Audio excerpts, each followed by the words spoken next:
त्याच बारामतीमध्ये आज भव्य जनाक्रोश आणि पर्दाफाश आणि कार्यक्रम कुठं होतोय? पिंपळी. खऱ्या अर्थानं ज्याचं जळतं त्याला कळतं असं म्हटलं जातं. ससाणे साहेब आपण ओरडतोय, काळूरामजी आम्ही ओरडतोय, लोकांना कळणच ही नक्की काय म्हणते, ती सरकार नक्की काय म्हणतंय, आमचे जरांगे पाटील नक्की काय म्हणते. नुसता संभ्रम आहे. मराठा समाजाला बी कळत नाही, मिळालंय म्हणून बी कळत नाही, गेलंय म्हणून बी कळत नाही, राहिलंय म्हणून बी कळत नाही, आणि ओबीसी समाजाला बी कळत नाही. आम्ही म्हणतोय नाही अरे असं झालं पाहिजे, असं झालं पाहिजे, नाही असं आहे, संविधान असं म्हणतंय, पण ते ओबीसीला बी कळत नाही.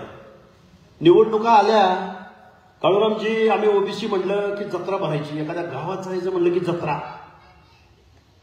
जशी निवडणुकीची अधिसूचना जारी झाली, आधे इधर जाओ, आधे उधर जाओ, आधे इधर जाओ.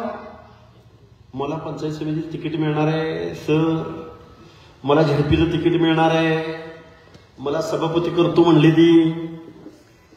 हे अशा पार्श्वभूमीवरती पिंपळी गावामध्ये ही सभा होती. खऱ्या अर्थानं वेळ झालेला आहे, संध्याकाळची वेळ आहे. आम्ही महाराष्ट्रामध्ये सांगतोय, सरकारला सांगतोय की 2 सप्टेंबरच्या JR ओबीसीचं आरक्षण संपलेलं आहे आणि आत्ताच JR निघालाय आणि लगेच निवडणूक आहे. आता जरा जरा घाबरते ती. आता काल परवा पवार साहेब म्हणलं, मोठं पवार साहेब, की मूळ ओबीसीला आम्ही तिकीट देणार. पण याच शरदचंद्रजी पवारांनी 2 सप्टेंबरचा JR निघत असताना जर म्हटलं असतं की सामाजिक मागासांचं, बलुत्याचं, आलुत्याचं, भटक्या विमुक्तांचं हे आरक्षण आहे, 2 सप्टेंबरच्या JRला किंवा त्या आंदोलनाला पाठिंबा कोणी दिला? पवार साहेबांनी दिला.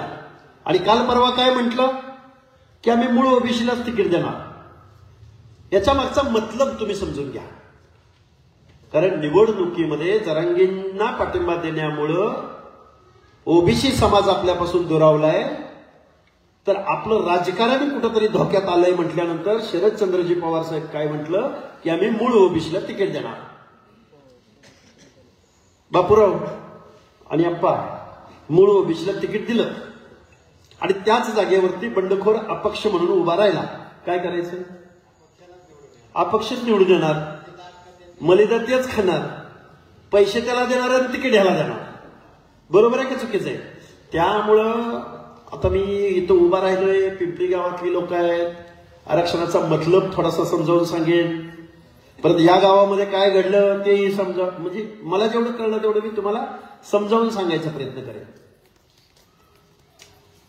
उशीर झालाय, थंडी पण सुटल्या, पण या थंडीमध्ये आज एकदम गरमी जोश निर्माण करायचा. सकाळी बारामतीत आलो, काळूरामजींचा अर्ज भरला. मीडिया विचारत होता तुम्ही बारामतीत आलाय. काळूरामजी, तुमचा अर्ज म्हणजे या महाराष्ट्रामधली एक क्रांती असेल. मी क्रांती का म्हणतोय ते तुम्ही ध्यान देऊ नये का? कारण आरक्षण म्हणलं, ओबीसीच्या एखाद्या पोराला वाटलं मला निवडणूक लढायची आहे, तर या राज्यकर्त्या लोकांनी काय तुमचं नियोजन करून ठेवलं, तर ओबीसीची जागा कुठं राखीव आहे सांग, तिथं तुला मी तिकीट देतो. म्हणजे ओबीसीच्या पोरांनी लढायचं म्हणलं की त्याला राखीव जागेवरच लढता येतं. SC STच्या एखाद्या कोवड्या चुनचुनीत वक्तृत्व चांगलं असलेला, नॉलेज असलेला एखादा पोरगा म्हणला की मला निवडणूक लढायची आहे, तर त्याला कुठं निवडणुकीला उभं केलं जातं? SC STच्या जागेवरच. किती घात मोठा आहे बघा बरं का तरुण बांधवांनो. म्हणजे ओबीसीने निवडणूक लढायची झाली की ओबीसीच्या जागेवर, SC STने निवडणूक लढायची झाली की SC STच्या जागेवर, आणि ओपन मधली जागा, जनरल जागा, हा जो जरांगे आहे ना तुमच्या आमच्या आरक्षणाचं वाटोळं करणारा, तो जरांगे काय म्हणला माहिती आहे का? लोकसभेच्या निवडणुका चालू होत्या, परभणीला महादेव जानकर तिकडे उभे राहिले होते जाऊन. हा बादर काय म्हणला माहिती आहे का? महादेव जानकर इकडे ओपनच्या जागेवर कशाला येऊन उभा राहिला म्हणला. म्हणजे त्याला हेही माहित नाही की लोकसभेला आणि विधानसभेला ओबीसीचं आरक्षण नाही. काळूरामजी, तुमचं मी आभार यासाठी व्यक्त करेन की बारामती नगराध्यक्ष पदाची निवडणूक ही ओपन आहे, जनरल आहे, आणि खुल्या प्रवर्गात एक SC समाजातला पोरगा, दीनदलिताचा पोरगा दंड थोपटून या पवारांच्या विरोधामध्ये निवडणुकीला उभा आहे. आणि आम्ही ओबीसी बांधव अरे तालुक्याच्या तालुके तुमचे, गावाच्या गाव तुमची. काळूरामजी त्या मंगळवेढ्याच्या पूर्व भागातनं म्हणजे कर्नाटकच्या बाउंड्रीवरनं चालायला सुरुवात केली. मग तिकडं सांगलीकडे कोल्हापूरकडे जावा, नाहीतर इकडे सोलापूर लातूर नांदेड पर्यंत जावा. गावाच्या गाव यांची, गावाच्या गाव यांची. यांची म्हणजे कोणाची? ओबीसीची. मी ओबीसीची बात म्हणतो. ओबीसी म्हटल्यावर तर 70%. एका एका जातीचं 1 लाख मतदान आहे. 1 लाख मतदान. गावगाड्यामध्ये माळी साळी कोळी तेली हटकर धनगर सनगर वंजारी लोणारी परीट गुरव गडशी नाभिक सुतार लोहार कुंभार बेरड बेडर रामोशी बेलदार वडार वैदू समाज जोशी समाज. गावाच्या गावं तुमची, गावाच्या गावं. आणि त्यामध्ये बहुसंख्येनं असणारा आम्ही तर म्हणतोय धनगराची संख्या महाराष्ट्रात 2 नंबरला. 2 नंबरला नाही काळूरामजी, मी दाव्यानं सांगतो, लिहून देतो मी बॉन्ड पेपरवर.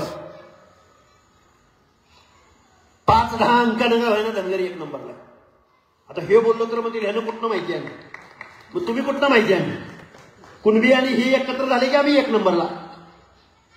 माझी तुम्हाला हात जोडून कळकळीची विनंती आहे, रिझर्वेशन का दिलं गेलं, कुणाला दिलं गेलं, कशासाठी दिलं गेलं?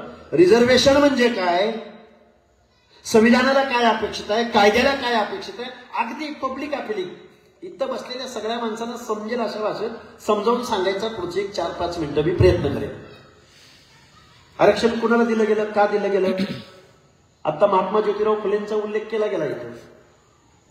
ज्यावेळी देशाला स्वातंत्र्य मिळायचं होतं, काय म्हणतोय मी नीट ऐका, स्वातंत्र्यपूर्व कालखंडामध्ये या देशामध्ये इंग्रजांनी काही धोरणं राबवली. अरे 7 समुद्रापलीकडून आलेल्या इंग्रजांनी तुमची इंच जमीन मोजली, तुम्हाला शिक्षण देण्याचा प्रयत्न केला. या भारतवर्षामध्ये रानटी टोळ्याला म्हणजे संस्थानिकांच्या टोळ्या इथं राज्यकारभार करायच्या. त्या माणसांना शिक्षण दिलं, कपडे लिहायला लावले, देश म्हणून एकत्र आणलं, तुमच्यावरती राज्य केलं. त्यांचा फायदा वेगळा असेल, पण माणूस म्हणून जगायला कायद्याने लावलं ते इंग्रजांनी लावलं.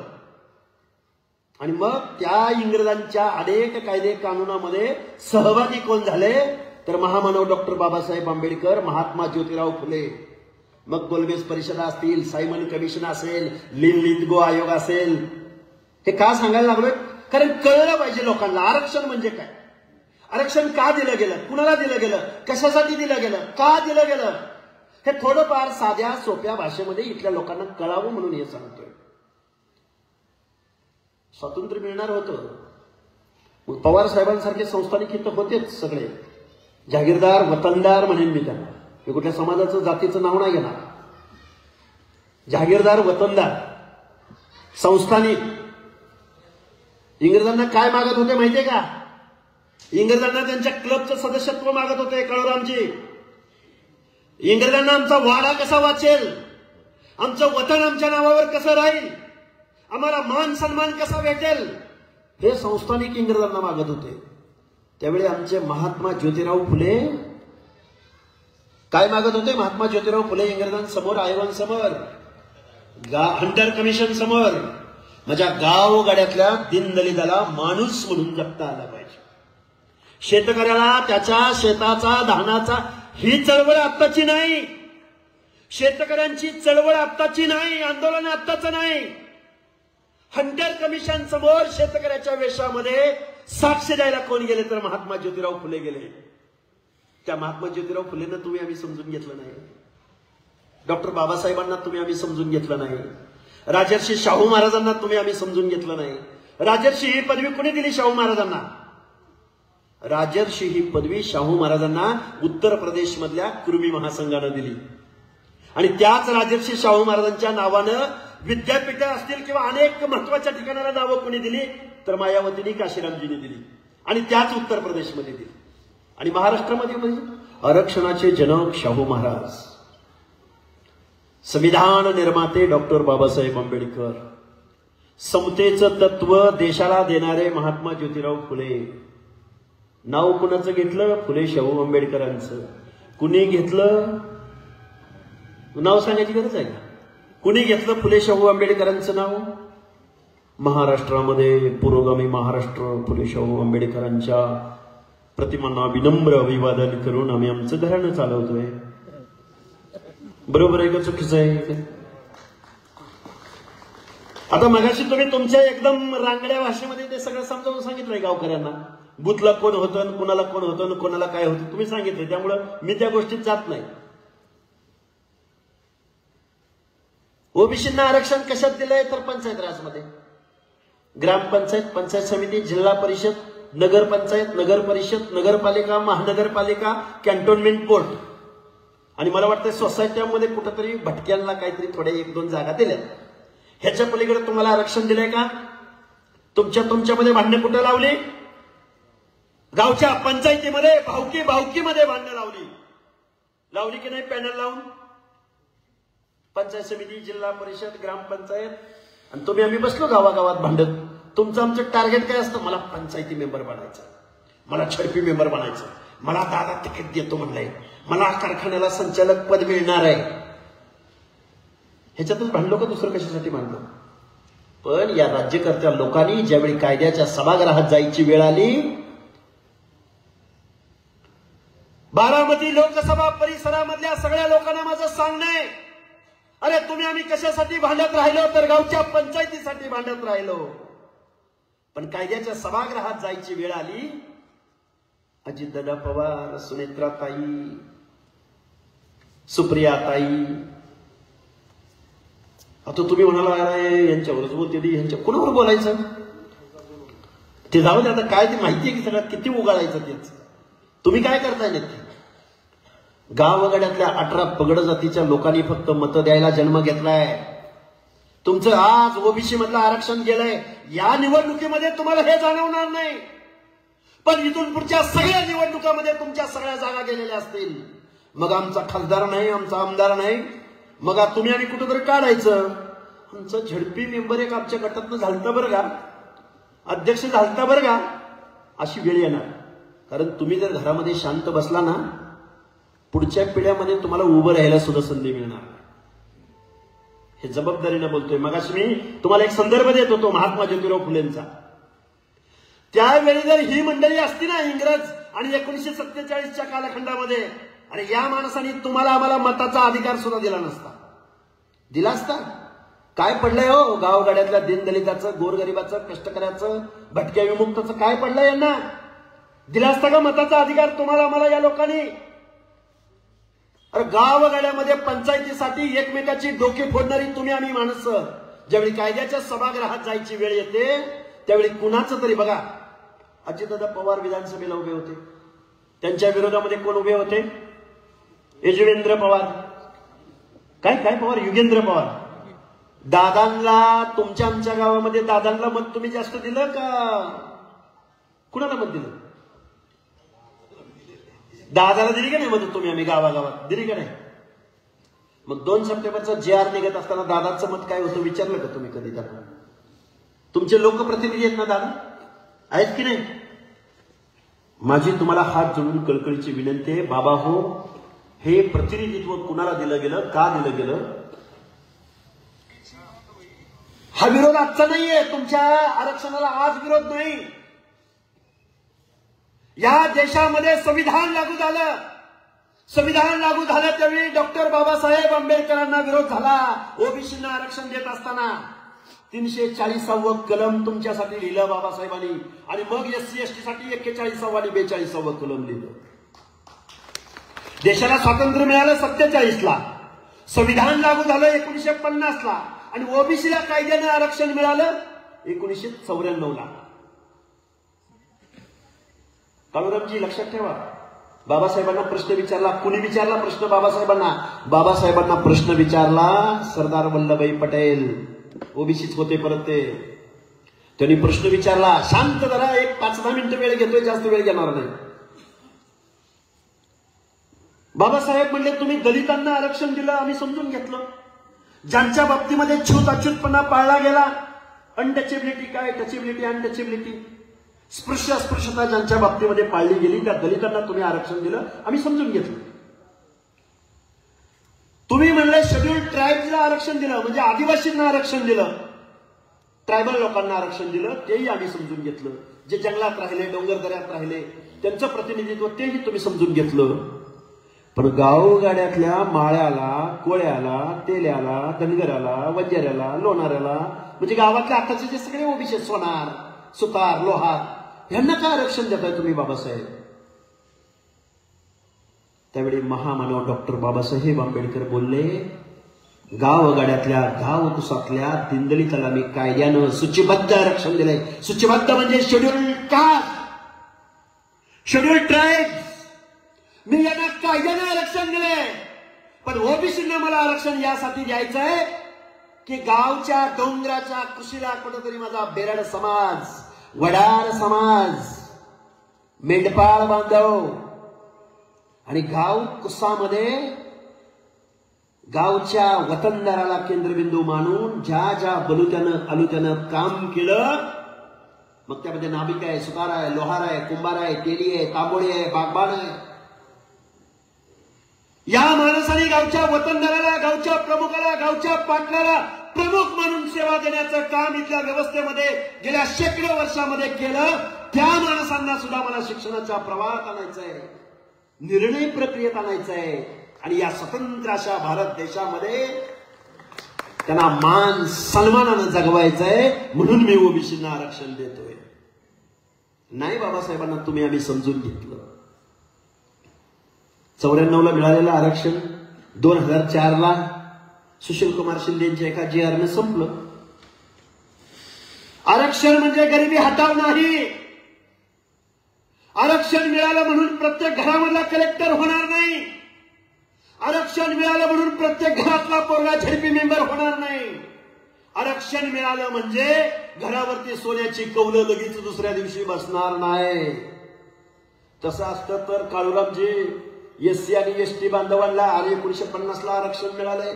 अजूनही झोपडपट्टीच्या बाहेर त्या माणसाला जाता आलं नाही. अजूनही मान सन्मान इज्जत त्यांना देऊ शकलो नाही. अरे एखाद्या कलेक्टर पोरग झालं तर त्याला सरकारचा जावाई म्हणून नव्या पद्धतीने हिरवण्याची प्रथा आज चालू झाली. अरे शेकडो वर्षाचा जाच आहे तो कुठं 75 वर्षात संपतो का? पण गावागाड्यातल्या दीनदलित ओबीसी बांधवांनी एकत्र चाले नाही, एकत्र येऊन बोललेच नाही. ज्या गावागाड्यातल्या गावातल्या ग्रामदैवताच्या गाभाऱ्यामध्ये ज्या लोकांना प्रवेश नाकारला गेला, मी गरिबीचं नाही बोलत, गरिबी कर्माने येते जाते. एखादा गरीब झाला म्हणजे त्याची इज्जत नाही कमी होत, पण जन्मानं जात जन्मानं येते. जन्मानं जात ऍफिडेव्हिटद्वारे मिळत नाही. महाराष्ट्राच्या मुख्यमंत्र्यांना माझं सांगणे, भारतातलं आरक्षण हे वर्गावर नाही, टिंगरे साहेब वर्गावर नाही, आहेरे नाहेरेवर नाही, आर्थिक कारणासाठी या देशातलं आरक्षण नाही. वर्ण व्यवस्थेच्या विरोधामध्ये इथले वर्ण संपण्यासाठी, जातीभेद संपण्यासाठी, वर्ण व्यवस्थेवर आधारित, समाज संरचनेवर आधारित इथलं रिझर्वेशन आहे. हे संविधानाला अपेक्षित आहे, हे कायद्याला अपेक्षित आहे. सर्वोच्च न्यायालयानं 650 पानाचं जजमेंट दिलं. आरक्षण गरिबी हटावचा प्रोग्राम नाही. आरक्षण हे प्रतिनिधित्वाचा कायदा आहे. रिप्रेझेंटेशन, प्रतिनिधित्व, ॲडिक्वेट रिप्रेझेंटेशन, पर्याप्त प्रतिनिधित्व. शिक्षण आणि नोकरीच्या एंट्री पॉइंटला आणि पंचायत राज मध्ये दिलंय ओबीसींना आरक्षण. दुसरीकडे कुठं नाही. कुठं? पंचायत राज मध्ये आरक्षण दिलंय. कुठेतरी एखादा ओबीसीचा माणूस नाना देवकते सारखा झडपीचा अध्यक्ष व्हायला लागला होता. आता नानजी देवकतेंना म्हणावं आरक्षण गेले. आता या निवडणुकीत तुम्हाला थोडं मागं पुढं करतील, पण पुढं तुम्हाला कोण देणार आहे? आमदार. होय होय होय,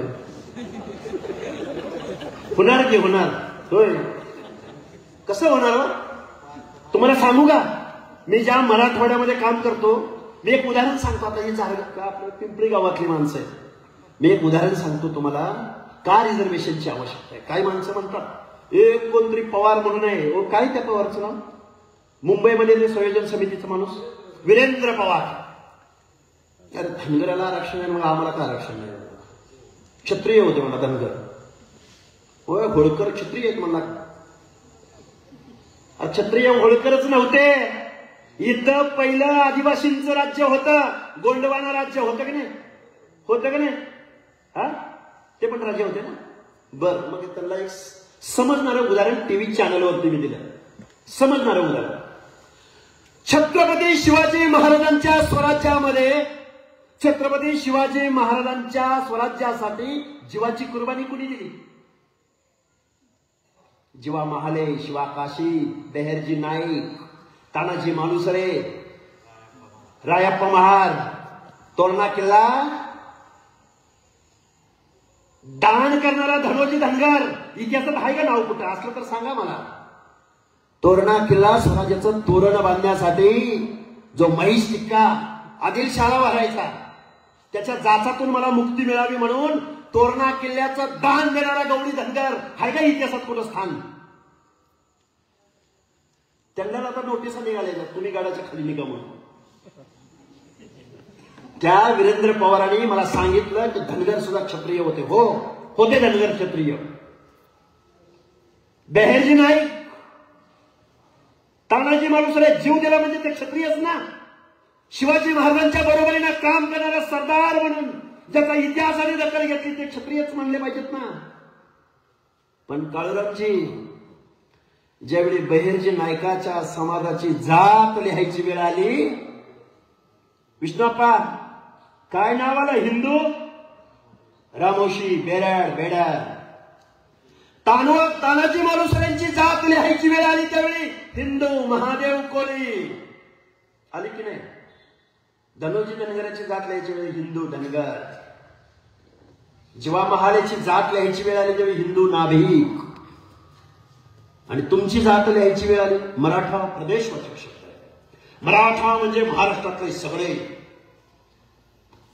तुमची जात लिहायची वेळ आली त्यावेळी हिंदू मराठा. आणि आमच्या जाती लिहायची वेळ आली त्यावेळी आमच्या वेगवेगळ्या जाती. हे शेकडो वर्षाचं डिस्क्रिमिनेशन आहे. हे शेकडो वर्षाचा दुजाभाव आहे. त्या त्या जातीमध्ये जन्माला आल्यानं आजपर्यंत देशाला स्वातंत्र्य मिळाल्यानंतर सुद्धा यांचं प्रतिनिधित्व आजही सस्टेन झालेलं नाही. काळूरामजी, अरे बारामतीमध्ये आलो बापराव, अरे बारामतीमध्ये आलं आणि तुमची सगळी माणसं, तरुणी, पोरं, गावं, घरं, कपडे बघितले की वाटतंय अरे तुम्हाला काय आरक्षणाची गरज आहे? जबाबदारीने बोलते काळूरामजी. करावागत निरावागत कुठं काय तुमचं काय सोनगाव, धरगडवाडी, काय पिंपळी, पुन्हा कुठलं हे काटेवाडी, धनगराकडे गेलं की असं वाटतं ह्यांना काय आरक्षणाची गरज आहे असं वाटतं बरं का. पण देशामधल्या खासदारांची यादी ज्यावेळी बघतो का नाही, अर काहीतरी गल्लत झालं. अजून एक उदाहरण सांगतो. मग मी का सांगायला लागलो? तुम्ही म्हणाला जातीवर बोलते का काय? मी ओबीसीची लढाई लढणारा एक मेंढपाळाचा पोरगा आहे. मी महाराष्ट्रामध्ये ह्या गोष्टी समजावून सांगण्याचा प्रयत्न करतोय. मी तुम्हाला एक उदाहरण सांगतो. मी मगाशी बोललो तुम्हाला, महाराष्ट्रामध्ये 2 नंबरला लोकसंख्या म्हणून ज्या धनगर समाजाचा उल्लेख केला जातो,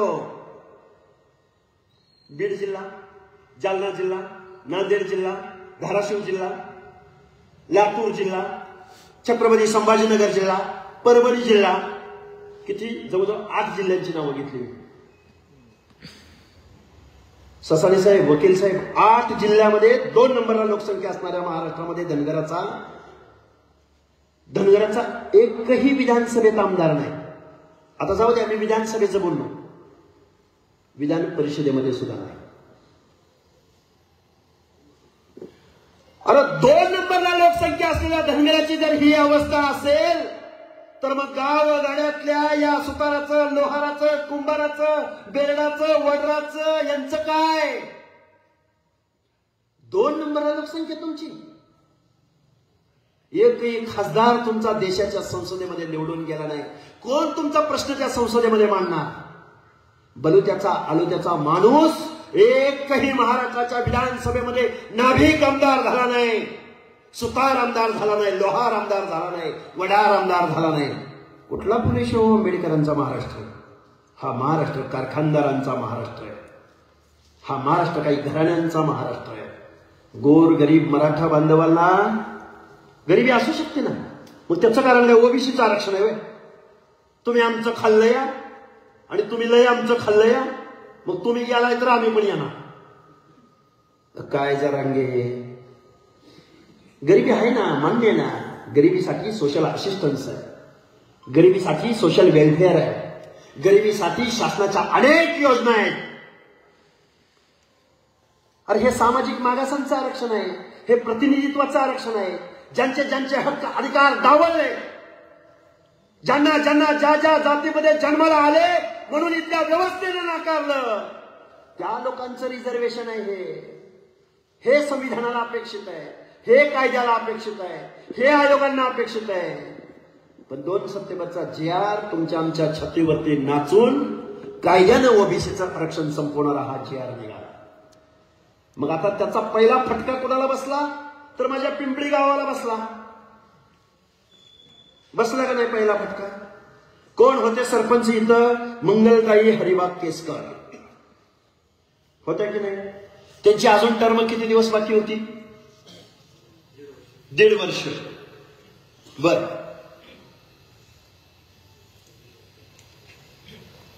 त्यांच्या जागेवरती कोण आलं? दाखवा का ते? दाखवा, मग मी सांगतो. आता पोरांनी प्रयोग केलाय बरं का, लय तुम्हाला करेक्ट समजेल असं काही नाही, पण घ्या. आत सोडावी लागते, आडनाव बदलावं लागतं, खोटी नोंद दाखवून ओबीसीचा बोगस दाखला मिळवावा लागतो. दलित ओबीसींच्या वतनाच्या जमिनी चोरण्याची प्रथा ज्या बारामतीच्या राजकारणात आहे, तिथं जात चोरीची घटना घडली. पिंपळी गावच्या सरपंच सौ ढवाण यांनी बोगस कुणबी नोंद दाखवली. 1883ची मोडी लिपीतली वंशावळ दिली. वंशावळीत खलाटे आडनाव अपेक्षित होतं, मात्र बिबे आडनावाची वंशावळ असतानाही ओबीसी दाखला मिळाला. मोडी अभ्यासक पूजा भोसले यांनी हे मोडी वाचन केलं. बोगस दाखल्यासाठी पूरक प्रतिज्ञापत्रही दिलं. रखमा कोम कुसा बिबेचे रखमा कोम केशव नाना खलाटे केले, त्याच आधारे दाखलाही काढला. ही तर ढळढळीत बोगस नोंद आहे. याचं ओंकार चावरे यांच्याकडून योग्य प्रकारे मोडी वाचन झालं. बोगस दाखल्याचा पर्दाफाश झाला. शासकीय अधिकाऱ्याकडे तक्रार अर्ज केले, मात्र कसलीच कारवाई झाली नाही. पुन्हा बोगस ओबीसी दाखल्यांचं पेव फुटले. ओबीसींनो, आता तरी जागे व्हा. आपल्या राजकीय प्रतिनिधित्वाचं रक्षण करा. ओबीसी आरक्षण वाचवण्यासाठी खऱ्या ओबीसींनाच मतदान करा. बरं, हे काय दाखला? वंशावळ कुणाची चोरली? तर रखमा कोम कुसा बिबे म्हणजे धनगर. आणि आरक्षण कुणाचं घेतलं? काय नाव? मंगलताई हरिभाग केसकर. त्या बी कोण? आता काय योगायोग आहे मला काय माहिती नाही बरं का. काय योगायोग आहे बघा ना. जात चोरली कुणाची? धनगराची. आणि अधिकार घेण्यावर कुणाचा? आणि हाकेसर आपलं एसटीचं बघा. एसटीचं बघितलं पाहिजे ना, कोण नाही म्हणते. आपण तुमच्या ताटात ओबीसीचं आरक्षण आहे. तुमची आमची पोरं कुठंतरी MPSC मधून सिलेक्ट होते आणि या 27% 3.5% आरक्षण धनगर समाज घेतो. ह्या आरक्षणाचं संरक्षण कोणी करायचं? आपण केलं पाहिजे का नाही? गावागावामध्ये ताकद कुणाची आहे का नाही आपली? पण ती ताकद आपली कुणासाठी आहे? कारखानदारासाठी, वतनदारासाठी, जागीरदारासाठी, आमदारासाठी, खासदारासाठी, दादासाठी, साहेबासाठी, ताईसाठी. म्हणून मगापासून काळूरामजी आम्ही तुमचा अर्ज भरायला आलो. आम्हाला वाटतंय असं झालं पाहिजे, तसं झालं पाहिजे. आम्हाला थोडा कायदा कळला, कारण टकले साहेब वगैरे आम्ही एका चळवळीत आम्हाला असं बाळकडू या टकले साहेबांनी वगैरे बापरावांनी असं आम्हाला आपल्याला बाळकडू असं दिलंय. डायरेक्ट क्रांतीच बंडच म्हणतो. बंड झालं पाहिजे, बंड क्रांती झाली पाहिजे. हे काल्पनिक नाही, हे खरं आहे. मगाशी काळूरामनी सांगितलं. डॉक्टर बाबासाहेब आंबेडकर म्हणायचे, तुम्हाला आम्हाला शासनकर्ती जमात बनायचंय. काय म्हणायचे? तुम्हाला आता शासनकर्ती जमात बनलं पाहिजे.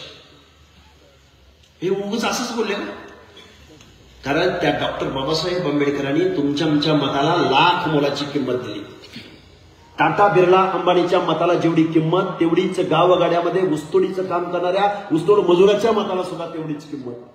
पण तुम्ही आम्ही मात्र नेहमी भिकेचा कटोरा हातामध्ये घेतला. आम्हाला आरक्षण देता का, आम्हाला स्कॉलरशिप देता का, आम्हाला अनुदान देता का, आम्हाला कुठली शाळा म्हणला मग तुम्ही, डोंगर शाळा देता का. निवडणुका जवळ आल्या की आरक्षणाच्या लढाया आमच्या चालू. अरे दंड थोडा दंड आणि म्हणा ना माझा आमदार झाला पाहिजे, माझा खासदार झाला पाहिजे. का तुमच्याकडे मतं नाही? अरे कुणी जोडायची माणसं, जाती जातीची युती कुणी करायची. अरे पंक्तीला बसलो तर माझ्या ताटात वाढ माझ्या ताटात म्हणतो का आपण? नाही म्हणत. गावगाड्यातली सगळी माणसं जर पंक्तीला बसली, वाढत्या जोपर्यंत शेवटच्या टोकापर्यंत ते सुग्रासाचा स्वयंपाक घेऊन जात नाही तोपर्यंत आपण हरिविठ्ठल म्हणतो का? म्हणतो. अरे डॉक्टर बाबासाहेब आंबेडकरांनी या संविधानाच्या माध्यमातून, लोकशाहीच्या माध्यमातून सुग्रास असा स्वयंपाक बाबासाहेबांनी बनवलेला शेवटच्या घटकापर्यंत जोपर्यंत पोहोचणार नाही तोपर्यंत लोकशाही अस्तित्वात येणार नाही. मग एवढं आपल्याला कळतंय तर मग गावगाड्यातल्या या 18 पगड जातीची भाषा कोणी बोलायची? माझ्या ताटात वाढ म्हणलं तर त्या वाढणाऱ्याला कसं वाटल? आपल्याला तर खायला बरं वाटेल का? आता जातीची भाषा नाही, आता पंक्तीची भाषा. पूर्वी राजा राणीच्या पोटाला जन्माला यायचा. आता राजा मतपेटीतनं जन्माला येतो, पण त्या मताची किंमतच तुम्हाला आम्हाला कळणार. कुणबी दाखला येणार आहे. अरे ज्याचं प्रतिनिधित्व नाही, अरे ज्याचा माणूस निर्णय प्रक्रियेमध्ये नाही त्याला आरक्षण आहे. मग अशी एसटीचं सोपं उदाहरण सांगितलं. अरे ज्या अपंग माणसाला बसायला त्याला सुविधा मिळाली पाहिजे. बघा एक कुटुंब आहे, 3-4 जण भाऊ आहेत. 4 भावंडापैकी एक भाऊ थोडासा दिव्यांग आहे, अपंग आहे, काहीतरी थोडासा विकलांग आहे. त्याचा आईबाप काय विचार करतो? अरे ह्याच्यासाठी आपल्याला थोडीसा हा हिस्सा द्यावा लागला किंवा ह्याला थोडीशी वेगळी तरतूद करावी लागली. बाकी 2-3 जण धडधाकट आहेत, शिकले आहेत, हे ते काही बी करू शकतात. त्या आई बापाला काय वाटतं की ह्याला आपल्याला जास्त द्यावं लागेल. सरस निरस सरसकट नाही. आणि काही जण भाद्र आपल्याकडे उठते तर काय म्हणते, सरळ जात निहाय जनगणना करा, सरळ वाटून द्या. अरे समान भावामध्ये समान वाटणे शक्य ना. अरे पण जो अपंग आहे, सामाजिक दृष्ट्या अपंग आहे, त्या जातीमध्ये जन्माला आलेल्या कारणाने त्या माणसाला नेहमी दुय्यम वागणूक मिळाली. त्या माणसाला सुद्धा माणूस म्हणून मान सन्मान इज्जतीची वागणूक त्या व्यक्तीला मिळावी असं संविधान म्हणतं. With the people of India. काय प्रियंबल सांगतं? आम्ही लोक. आपली प्रतिज्ञा काय सांगते? भारत माझा देश आहे, सगळे बांधव, काय सगळे भारतीय माझे बांधव आहेत. नुसतं प्रतिज्ञेच का? त्याचा अर्थ आत्ता आम्हाला कळायला लागलाय. ह्या प्रतिज्ञेचा अर्थ आत्ता आम्हाला कळायला लागलाय. दया पवार काय म्हणायचे खरं सांगू का? तुमच्यासमोर मी ह्या गोष्टी बोलतोय ना, अज्ञानात सुख असतं म्हणतात. ग्रामीण भागातली माणसं म्हणतात अज्ञानात सुख असतं. दिवसभर काबाड कष्ट केलं, संध्याकाळी धरणीला पाठ टेकली, झोप लागते. दया पवार म्हणायचे की बरं झालं असतं गावची गुरं वळली असती तर असल्या इंगळ्या ढसल्या नसत्या. ज्यावेळी पुढे जातो ना, एकच उदाहरण सांगतो शेवटचं. तुमचा प्रतिनिधी, तुमचा आमदार या महाराष्ट्राचा अर्थमंत्री आहे. ते उपमुख्यमंत्री पद बीत सोडा, कारखानदारांचा नेता बिता सोडा, 5-50 कारखान्यांचा मालक वगैरे सोडा, पण महाराष्ट्राच्या तिजोरीच्या चाव्या या तुमच्या आमदाराच्या कमरेला आहेत. गावगाड्यामध्ये 50 ते 60% ओबीसीची संख्या आहे. 7 लाख करोड रुपयाचं बजेट आहे या वर्षीचं. 100%पैकी 60% लोकांच्या सामाजिक न्याय हक्काच्या योजनासाठी या दादांनी किती बजेटरी तरतूद करायला पाहिजे? 60% लोकांना किती बजेट मिळायला पाहिजे? 60% सोडा हो, लई लांबची गोष्ट आहे. महाराष्ट्राच्या या फुले शाहू आंबेडकरांच्या महाराष्ट्रानं अर्ध्याहून जास्त लोकसंख्या असलेल्या, मी SC ST बोलत नाही, मी फक्त ओबीसीचं बोलतोय. 60% ओबीसीचं. 60% ओबीसीच्या सामाजिक न्याय हक्काच्या योजनासाठी किती बजेट यायला पाहिजे? 30% तरी आलं पाहिजे, 20% तरी आलं पाहिजे. किती आलं पाहिजे? 15%? बरं जाऊ द्या, किती? 10%? किती टक्के? 5%? तुम्हाला जरी अर्थशास्त्र बिस्त्र काय शेअर मार्केटिंग करताय तुम्ही, 5%? बरं जाऊ दे 3%? बरं जाऊ दे 2%? 1%. उन्हा पुरा 1%. 1% बी पूर्ण नाही. किती टक्का? 1%. लोकसंख्या किती तुमची? 60%. आणि ह्यांचा एखादा कारखाना जरा महिला आला. हर्षवर्धनच्या कारखान्याला किती पैसे मिळालेत माहिती आहे का? 123 कोटी, 125 कोटी, 150 कोटी, 1200 कोटी, 1000 कोटी एका सहीनं सँक्शन. तुमच्या महाज्योतीला आमचे पैसे मिळाले नाहीत. तुमची आमची पोरं पीएचडीचं काम करतायत, संशोधनाचं काम करतायत, एमपीएससी यूपीएससीच्या परीक्षा देत आहेत तुमची आमची पोरं. त्या महाज्योतीच्या माध्यमातून या महाराष्ट्र शासनानं तुम्हाला मला बजेट दिलं नाही. सारथीला भरभक्कम मी आणि ससानी साहेबांनी त्या गिरगावच्या समुद्रामध्ये उड्या मारल्या. नाही दादानं नाही सही केली, त्या तुम्हाला नाही पैसे दिले, नाही तुम्हाला वसतिगृह दिलं.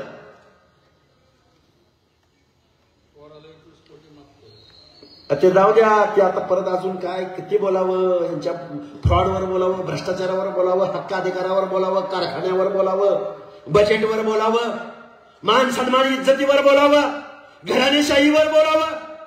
अरे कशावर बोलायचं? किती बोलायचं? आणि तुम्ही आम्ही कशाची भूमिका घेतली? नाही दादा मला माझ्या खांद्यावर हात ठेवला होता आणि माझ्या वालगाला जेवायला आलता, खुश गडी. काय चाललंय? देश स्वतंत्र झाला, जिसकी संख्या जितनी भारी उसकी उतनी सत्ता में भागीदारी. काळाचं घर गेलं, पत्र्याचं घर गेलं, स्लॅब टाकलाय, आर्किटेक्ट लावून बंगला बांधलाय, 2 व्हीलरच्या जागी 4 व्हीलर आल्या. गावात भाऊबंदी जिरवण्यात मी पटाईत झालोय. इथपर्यंत आज आलोय का ह्याच्या पुढे गेलोय? अरे माझं बरं चाललंय, काय त्या हक्केसरच्या नादाला लागतंय. बरोबर आहे का? घराच्या पलीकडे, गावाच्या पलीकडे तालुका आहे, तालुक्याच्या पलीकडे जिल्हा आहे, जिल्ह्याच्या पलीकडे मुंबई आहे, मुंबईच्या पलीकडे दिल्ली आहे. समुद्र काय? समुद्र वाढला. तुम्ही आम्ही समुद्राकडे गेल्या व्हायचं काय? जिथं समुद्राला भिडते धरणी, माळा मुरडाणी, जिथं वसाहत प्रदेश, जिथं मेंढराच्या पायाच्या खुराला माती लागणार नाही तिथं प्रदेश निवडला वसाहतगावचा पाटील. अरे तुझं प्रतिनिधित्व कुठं आहे? तुझे हक्क अधिकार कुठं आहे?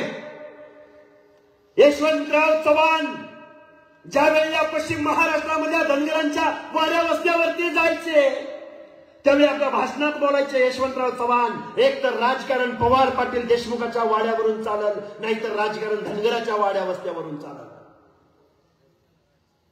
यशवंतराव चव्हाणांना प्रश्न विचारला होता गणराव माडगुळकर नावाच्या एका पत्रकारानं. सुवर्ण महाराष्ट्राचा कलश घेऊन यशवंतराव चव्हाण आले होते. संयुक्त महाराष्ट्र कोणी घडवला, कोणी त्यासाठी कस्ता खाल्ल्या? अण्णाभाऊ साठे, अमर शेख, श्रीपादामृत डांगे, डाव्या आघाडी, शेतकरी आघाडी, दलितांच्या आघाडी, बाबासाहेबांचं सगळं कार्यकर्तृत्व. पण संयुक्त महाराष्ट्राचा कलश यशवंतराव चव्हाणांनी आणला. यशवंतराव चव्हाणांना गणराव माडगुळकरांनी प्रश्न विचारला की हा महाराष्ट्र कुणाचा होणार? ध्यान देऊन ऐका सगळी मंडळी. यशवंतराव चव्हाणांना प्रश्न विचारला हा महाराष्ट्र कुणाचा होणार? मराठांचा होणार का आणखी कुणाचा होणार? त्यावेळी यशवंतराव चव्हाण बोलले हा महाराष्ट्र मराठी माणसांचा होणार, हा महाराष्ट्र 18 पगड जातीचा महाराष्ट्र होणार, हा महाराष्ट्र छत्रपती शिवाजी महाराजांच्या रयतेचा महाराष्ट्र असणार. महाराष्ट्रात 200 कारखाने आहेत. तुमचा कारखाना कुठं असतो तर मला हातवर करून सांगा. आहे कारखाना? हातवर करून सांगा. एखादी बँक सांगा.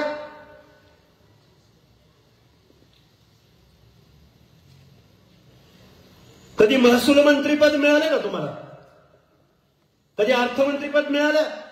कधी गृहमंत्रीपद मिळालं? कुठला फुले शाहू आंबेडकरांचा महाराष्ट्र? कुठला समतेचा महाराष्ट्र? गाव वगळ्यातल्या 11 पगड जातीच्या लोकांना मान सन्मान इज्जतीची लढाई तुम्हाला आम्हाला लढावी लागेल. हे महाराष्ट्र कुणाच्या बापाची जहागिरी नाही. हा महाराष्ट्र तुमचा आमचा आहे. आणि लोकसंख्या तुमची आमची बघायची ना. लोकसंख्या गावगड्याच्या 18 पगड जातीची लोकसंख्या.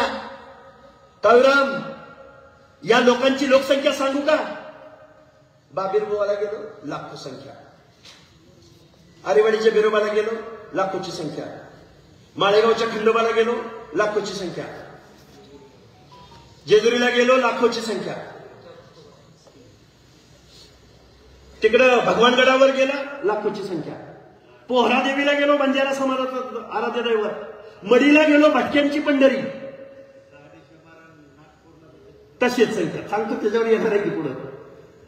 अरे तुमच्या जत्रा क्षेत्र लाखांच्या भरतात. तुम्ही तुमच्या हक्क अधिकारासाठी मुंबईचं आझाद मैदान कधी भरवलं? कधी गेला तुम्ही आझाद मैदानावरती? लाखाच्या संख्येनं 4-4 दिवसाची जत्रा असते. त्या माळेगावची जत्रा तर 15 दिवस चालते.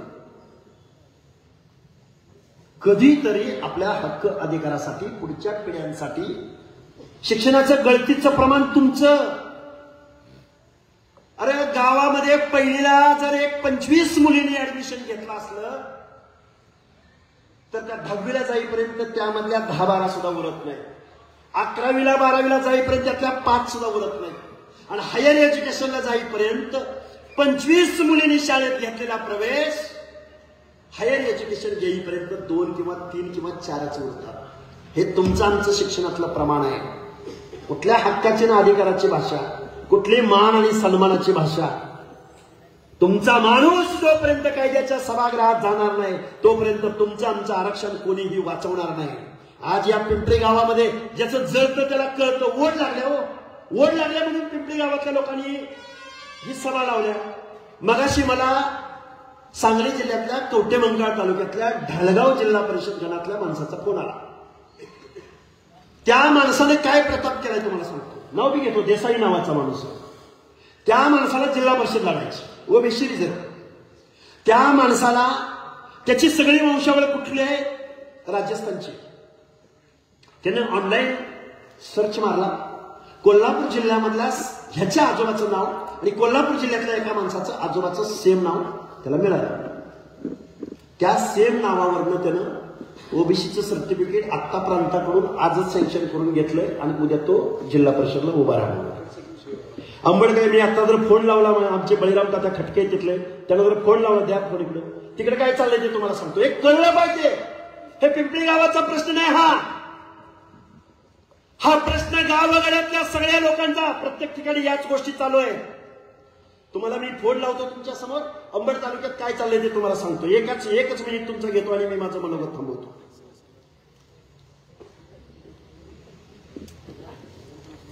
काय चाललंय? झोपा, तुम्ही झोपा काढा ओबीसी बांधवांना. तात्या, आपल्या परिसरातलं जरा, मी साऊंड वरती तुमचं माईक ओपन आहे, सभा चालू आहे, तुम्ही सांगा बरं आपल्या परिसरातलं. अंबड तालुक्यातील बदनापूर मतदारसंघातील रोयलागड सर्कल आहे. रोयलागड सर्कलला ओबीसीला जागा फुटलेली, पण या महाराष्ट्राचे माजी केंद्रीय मंत्री रावसाहेब पाटील दानवे यांनी ती जागा ओपनला डिक्लेअर करून टाकली. तसंच अंबड नगर परिषदमध्ये प्रभाग क्रमांक 4 मध्ये ओबीसीच्या जागेवर महिला मराठा उमेदवाराला उमेदवारी दिली डुप्लिकेट सर्टिफिकेट नुसार. ही जागा सुद्धा आपली भाजपने गमावली. म्हणजे 2 जागेला आपल्याला सध्या अंबड तालुक्यात फटका बसला. ही परिस्थिती महाराष्ट्रातल्या प्रत्येक ठिकाणी होणार आहे. आणि आता हे नवं आहे, ताजं आहे. आणि पवार साहेबांसारखा माणूस म्हणतोय नाही आता आम्ही मूळ ओबीसीला देणार आहे. जेआरला नाही विरोध केला पवार साहेबांनी, जरांगीला पाठिंबा दिला. ते चालतं, ते काय आता ते जेवढं उतरल तेवढं काय निघणार आहे माहिती आहे तुम्हाला. म्हणून गावगाड्यातल्या सगळ्या लोकांना ही क्रांतीची लढाई आहे. आता आम्ही कोण? मेंढपाळाची पोरं, कुठं शेतकऱ्याची पोरं, कुठं कष्टकऱ्याची पोरं आहे. आम्ही काय भाषा बोलतोय, मोठ्या मोठ्या माणसांना लढायची भाषा बोलतोय. संविधानात ताकद तेवढी मोठी आहे म्हणून आज काळूरामने अर्ज भरलाय. आपल्याला एकी करावी लागेल, लोकांना समजावून सांगावं लागेल, अशा परिषदा व्हाव्या लागतील. आणि क्रांती काय भरल्या पोटी होत नाही, क्रांती उपाशी पोटी होते. गोरगरिबाचं पोरग आता सगळे सत्याच्या सावलीला पळतायत. आजचा निकाल लागले हो बापू, रापिंग नाही ना पुढे भाजपचा कार्यकर्ता एखादा येला अंगावर माझ्या. अरे लोकशाही वेटीस असू द्या, कळलं पाहिजे ना त्यांना. तुम्ही जो माणूस निवडून दिलाय त्या माणसाला उद्या तुम्ही प्रश्न विचारला पाहिजे. आमचं आरक्षण गेलं त्यावेळी तुमच्या पक्षाचा बदल काय, तो पंडित काय करत होता, सोळंकी काय करत होता, बजरंग सोनवणे काय करत होता, जरंगीला पाठिंबा द्यायला तुम्हीच गेला होता का? अरे तुम्ही आमच्या पंचायतीच्या जागा घेताल, सरपंच होचाल, यांच्या नेत्यांना प्रश्न विचारला पाहिजे. तुमच्या आमदारकीचा खासदारकीचा मार्ग आमच्या वाड्या वस्त्या तांड्यावरनं जातो. लगा आमचा एक पंचायतीचा माणूस सरपंच झेंडा वडलेला तुम्हाला चालला नाही. जरा कळ काढायची होती की पुढच्या वर्षी गेला असताना रिझर्वेशन. हे मान सन्मान हे बघा. शिवाजी महाराज ज्यांना कळलं नाही या लोकांना, त्यांना निवडणुका जिंकण्याचं व्याकरण कळलं, पण आमच्या ओबीसीचं 18 पगड जातीचं अंतकरण नाही कळलं. पवार साहेब, तुम्हाला जर ओबीसीचं अंतकरण कळलं असतं तर महाराष्ट्रामध्ये निर्णायक महाराष्ट्र तुमच्या पाठीशी उभा राहिला असता, देशाचे पंतप्रधान तुम्ही झाला असता. पण तुम्ही कुणाशी भांडत बसलाय? गावातल्या ओबीसी बरोबर, महाराष्ट्रातल्या 18 पगड जातीच्या लोकांबरोबर तुम्ही भांडत बसलाय.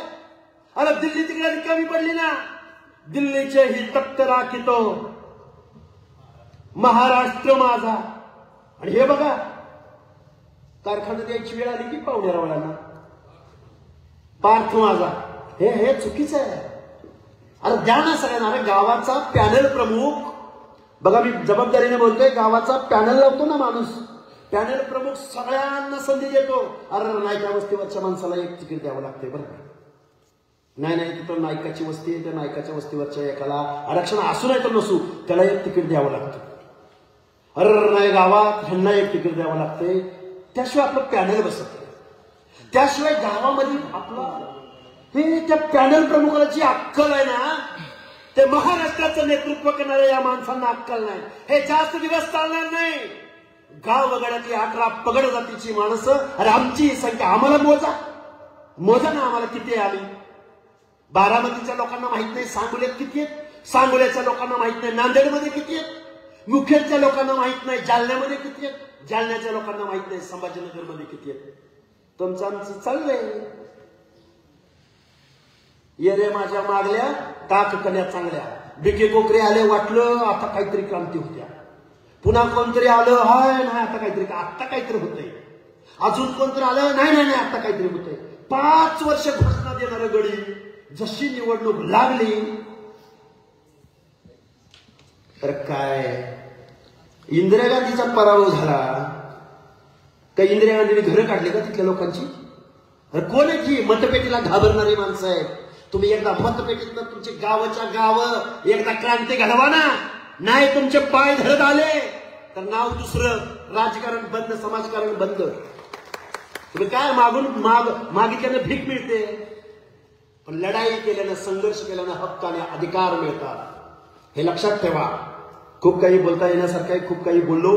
पिंपळी गावामधल्या या तरुण बांधवांनी ही जी काही सभा घेतलेली आहे, खरं आता काय झालं, उलट झालंय वकील साहेब. आता मी सगळ्यांची नाव घेतो. काय करणार, सुरुवात केली आता दना धोपटायला. या कार्यक्रमाच्या निमित्तानं इथं उपस्थित असलेले आमचे महादेव, त्याच बारामतीमध्ये आज भव्य जनआक्रोश आणि पर्दाफाश. आणि कार्यक्रम कुठं होतोय? पिंपळी. खऱ्या अर्थानं ज्याचं जळतं त्याला कळतं असं म्हटलं जातं. ससाने साहेब आपण ओरडतोय, काळूरामजी आम्ही ओरडतोय, लोकांना कळणच ही नक्की काय म्हणते, ती सरकार नक्की काय म्हणतंय, आमचे जरांगे पाटील नक्की काय म्हणते. नुसता संभ्रम आहे. मराठा समाजाला बी कळत नाही, मिळालंय म्हणून बी कळत नाही, गेलंय म्हणून बी कळत नाही, राहिलंय म्हणून बी कळत नाही, आणि ओबीसी समाजाला बी कळत नाही. आम्ही म्हणतोय नाही अरे असं झालं पाहिजे, असं झालं पाहिजे, नाही असं आहे, संविधान असं म्हणतंय, पण ते ओबीसीला ते कळत नाही. निवडणुका आल्या, काळूरामजी आम्ही ओबीसी म्हणलं की जत्रा भरायची, एखाद्या गावात जायचं म्हणलं की जत्रा. जशी निवडणुकीची अधिसूचना जारी झाली, आधी इधर जाओ, आधी उधर जाओ, आधी इधर जाओ. मला पंचायत समितीचं तिकीट मिळणार आहे सर, मला झडपीचं तिकीट मिळणार आहे, मला सभापती करतो म्हणली ती. हे अशा पार्श्वभूमीवरती पिंपळी गावामध्ये ही सभा होती. खऱ्या अर्थानं वेळ झालेला आहे, संध्याकाळची वेळ आहे. आम्ही महाराष्ट्रामध्ये सांगतोय, सरकारला सांगतोय की 2 सप्टेंबरच्या GR ओबीसीचं आरक्षण संपलेलं आहे आणि आत्ताच GR निघालाय आणि लगेच निवडणूक आहे. आता जरा जरा घाबरते ती. आता काल परवा पवार साहेब म्हणलं, मोठं पवार साहेब, की मूळ ओबीसीला आम्ही तिकीट देणार.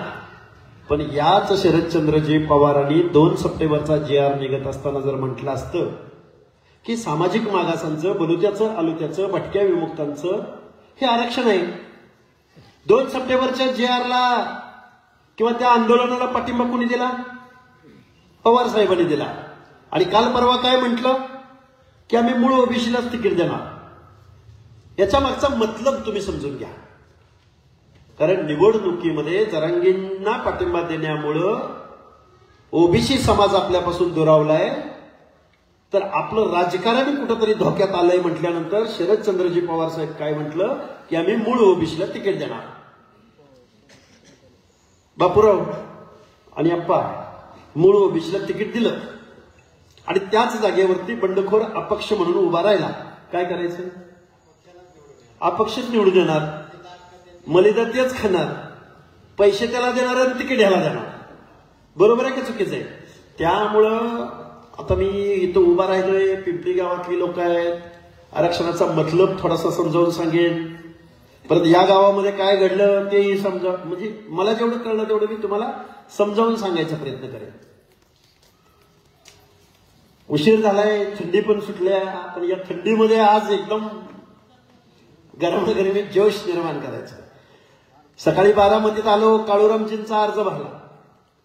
मीडिया विचारत होता तुम्ही बारामतीत आलाय. काळूरामजी, तुमचा अर्ज म्हणजे या महाराष्ट्रामधली एक क्रांती असेल. मी क्रांती का म्हणतोय ते तुम्ही ध्यान देऊन ऐका. कारण आरक्षण म्हणलं, ओबीसीच्या एखाद्या पोराला वाटलं मला निवडणूक लढायची आहे, तर या राज्यकर्त्या लोकांनी काय तुमचं नियोजन करून ठेवलं, तर ओबीसीची जागा कुठं राखीव आहे सांग, तिथं तुला आम्ही तिकीट देतो. म्हणजे ओबीसीच्या पोरांनी लढायचं म्हणलं की त्याला राखीव जागेवरच लढता येतं. SC STच्या एखाद्या कोवड्या चुनचुनीत वक्तृत्व चांगलं असलेला, नॉलेज असलेला एखादा पोरगा म्हणला की मला निवडणूक लढायची आहे, तर त्याला कुठं निवडणुकीला उभं केलं जातं? SC STच्या जागेवरच. किती घात मोठा आहे बघा बरं का तरुण बांधवांनो. म्हणजे ओबीसीने निवडणूक लढायची झाली की ओबीसीच्या जागेवर, SC STने निवडणूक लढायची झाली की SC STच्या जागेवर, आणि ओपन मधली जागा, जनरल जागा, हा जो जरांगे आहे ना तुमच्या आमच्या आरक्षणाचं वाटोळं करणारा, तो जरांगे काय म्हणला माहिती आहे का? लोकसभेच्या निवडणुका चालू होत्या, परभणीला महादेव जानकर तिकडे उभे राहिले होते जाऊन. हा बादर काय म्हणला माहिती आहे का? महादेव जानकर इकडे ओपनच्या जागेवर कशाला येऊन उभा राहिला म्हणला. म्हणजे त्याला हेही माहित नाही की लोकसभेला आणि विधानसभेला ओबीसीचं आरक्षण नाही. काळूरामजी, तुमचा मी आभार यासाठी व्यक्त करेन की बारामती नगराध्यक्ष पदाची निवडणूक ही ओपन आहे, जनरल आहे, आणि खुल्या प्रवर्गात एक SC समाजातला पोरगा, दीनदलिताचा पोरगा दंड थोपटून या पवारांच्या विरोधामध्ये निवडणुकीला उभा आहे. आणि आम्ही ओबीसी बांधव, अरे तालुक्याच्या तालुके तुमचे, गावाच्या गावं तुमची. काळूरामजी, त्या मंगळवेढ्याच्या पूर्व भागातनं म्हणजे कर्नाटकच्या बाउंड्रीवरनं चालायला सुरुवात केली, मग तिकडं सांगलीकडे, कोल्हापूरकडे जावा, नाहीतर इकडे सोलापूर, लातूर, नांदेड पर्यंत जावा. गावाच्या गावं यांची, गावाच्या गावं यांची. यांची म्हणजे कोणाची? ओबीसीची. मी ओबीसीची बात म्हणतो. ओबीसी म्हटल्यावर तर 70%. पण एका एका जातीचं 1 लाख मतदान आहे, 1 लाख मतदान. गावगाड्यामध्ये माळी, साळी, कोळी, तेली, हटकर, धनगर, सनगर, वंजारी, लोणारी, परीट, गुरव, गडशी, नाभिक, सुतार, लोहार, कुंभार, बेरड, बेडर, रामोशी, बेलदार, वडार, वैदू समाज, जोशी समाज, गावाच्या गावं तुमची, गावाच्या गावं. आणि त्यामध्ये बहुसंख्येनं असणारा, आम्ही तर म्हणतोय धनगराची संख्या महाराष्ट्रात 2 नंबरला नाही काळूरामजी. मी दाव्यानं सांगतो, लिहून देतो मी बॉन्ड पेपरवर, 5-10 अंकानं का व्हायना धनगरी 1 नंबरला. आता हे बोललो तर मग ह्यानं कुठनं माहिती आहे, मग तुम्ही कुठनं माहिती आहे? कुणबी आणि ही एकत्र झाले की आम्ही 1 नंबरला. माझी तुम्हाला हात जोडून कळकळीची विनंती आहे, रिझर्वेशन का दिलं गेलं, कुणाला दिलं गेलं, कशासाठी दिलं गेलं, रिझर्वेशन म्हणजे काय, संविधानाला काय अपेक्षित आहे, कायद्याला काय अपेक्षित आहे, अगदी पब्लिक अपिलिंग इथं बसलेल्या सगळ्या माणसांना समजेल अशा भाषेत समजावून सांगायचा पुढचे 4-5 मिनिटं मी प्रयत्न करेन. आरक्षण कुणाला दिलं गेलं, का दिलं गेलं? आता महात्मा ज्योतिराव फुलेंचा उल्लेख केला गेला इथं. ज्यावेळी देशाला स्वातंत्र्य मिळायचं होतं, काय म्हणतोय मी नीट ऐका, स्वातंत्र्यपूर्व कालखंडामध्ये या देशामध्ये इंग्रजांनी काही धोरणं राबवली. अरे 7 समुद्रात पलीकडून आलेल्या इंग्रजांनी तुमची इंच जमीन मोजली, तुम्हाला शिक्षण देण्याचा प्रयत्न केला. या भारतवर्षामध्ये रानटी टोळ्याला म्हणजे संस्थानिकांच्या टोळ्या इथं राज्यकारभार करायच्या. त्या माणसांना शिक्षण दिलं, कपडे लिहायला लावले, देश म्हणून एकत्र आणलं, तुमच्यावरती राज्य केलं. त्यांचा फायदा वेगळा असेल, पण माणूस म्हणून जगायला कायद्याने लावलं, ते इंग्रजांनी लावलं. आणि मग त्या इंग्रजांच्या अनेक कायदे कानूनामध्ये सहभागी कोण झाले तर महामानव डॉक्टर बाबासाहेब आंबेडकर, महात्मा ज्योतिराव फुले. मग गोलमेज परिषदा असतील, सायमन कमिशन असेल, लिंगो आयोग असेल. हे का सांगायला लागलोय? कारण कळलं पाहिजे लोकांना आरक्षण म्हणजे काय, आरक्षण का दिलं गेलं, कुणाला दिलं गेलं, कशासाठी दिलं गेलं, का दिलं गेलं, हे थोडंफार साध्या सोप्या भाषेमध्ये इथल्या लोकांना कळावं म्हणून हे सांगतोय. स्वातंत्र्य मिळणार होतं, मग पवार साहेबांसारखे संस्थानिक इथं होतेच सगळे, जागीरदार, वतनदार म्हणेन मी त्यांना. हे कुठल्या समाजाचं जातीचं नाव नाही घेणार. जागीरदार, वतनदार, संस्थानिक. इंग्रजांना काय मागत होते माहितीये का? इंग्रजांना त्यांच्या क्लबचं सदस्यत्व मागत होते काळूरामजी. इंग्रजांना आमचा वाडा कसा वाचेल, आमचं वतन आमच्या नावावर कसं राहील, आम्हाला मान सन्मान कसा भेटेल, हे संस्थानिक इंग्रजांना मागत होते. त्यावेळी आमचे महात्मा ज्योतिराव फुले काय मागत होते? महात्मा ज्योतिराव फुले इंग्रजांसमोर, आयोगांसमोर, हंटर कमिशन समोर, माझ्या गावगाड्यातल्या दीनदलिताला माणूस म्हणून जगता आला पाहिजे. शेतकऱ्याला त्याच्या शेताचा, धानाचा, ही चळवळ आत्ताची नाही. शेतकऱ्यांची चळवळ आत्ताची नाही, आंदोलन आत्ताचं नाही. हंटर कमिशन समोर शेतकऱ्याच्या वेशामध्ये साक्ष द्यायला कोण गेले तर महात्मा ज्योतिराव फुले गेले. त्या महात्मा ज्योतिराव फुलेंना तुम्ही आम्ही समजून घेतलं नाही, डॉक्टर बाबासाहेबांना तुम्ही आम्ही समजून घेतलं नाही, राजर्षी शाहू महाराजांना तुम्ही आम्ही समजून घेतलं नाही. राजर्षी ही पदवी कोणी दिली शाहू महाराजांना? राजर्षी ही पदवी शाहू महाराजांना उत्तर प्रदेश मधल्या कुर्मी महासंघानं दिली. आणि त्याच राजर्षी शाहू महाराजांच्या नावानं विद्यापीठं असतील किंवा अनेक महत्वाच्या ठिकाणाला नावं कोणी दिली तर मायावतींनी, काशीरामजींनी दिली. आणि त्याच उत्तर प्रदेशमध्ये दिली.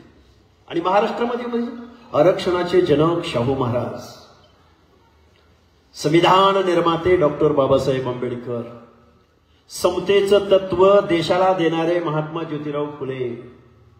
नाव कुणाचं घेतलं? फुले शाहू आंबेडकरांचं. कुणी घेतलं? नाव सांगायची गरज आहे का? कुणी घेतलं फुले शाहू आंबेडकरांचं नाव?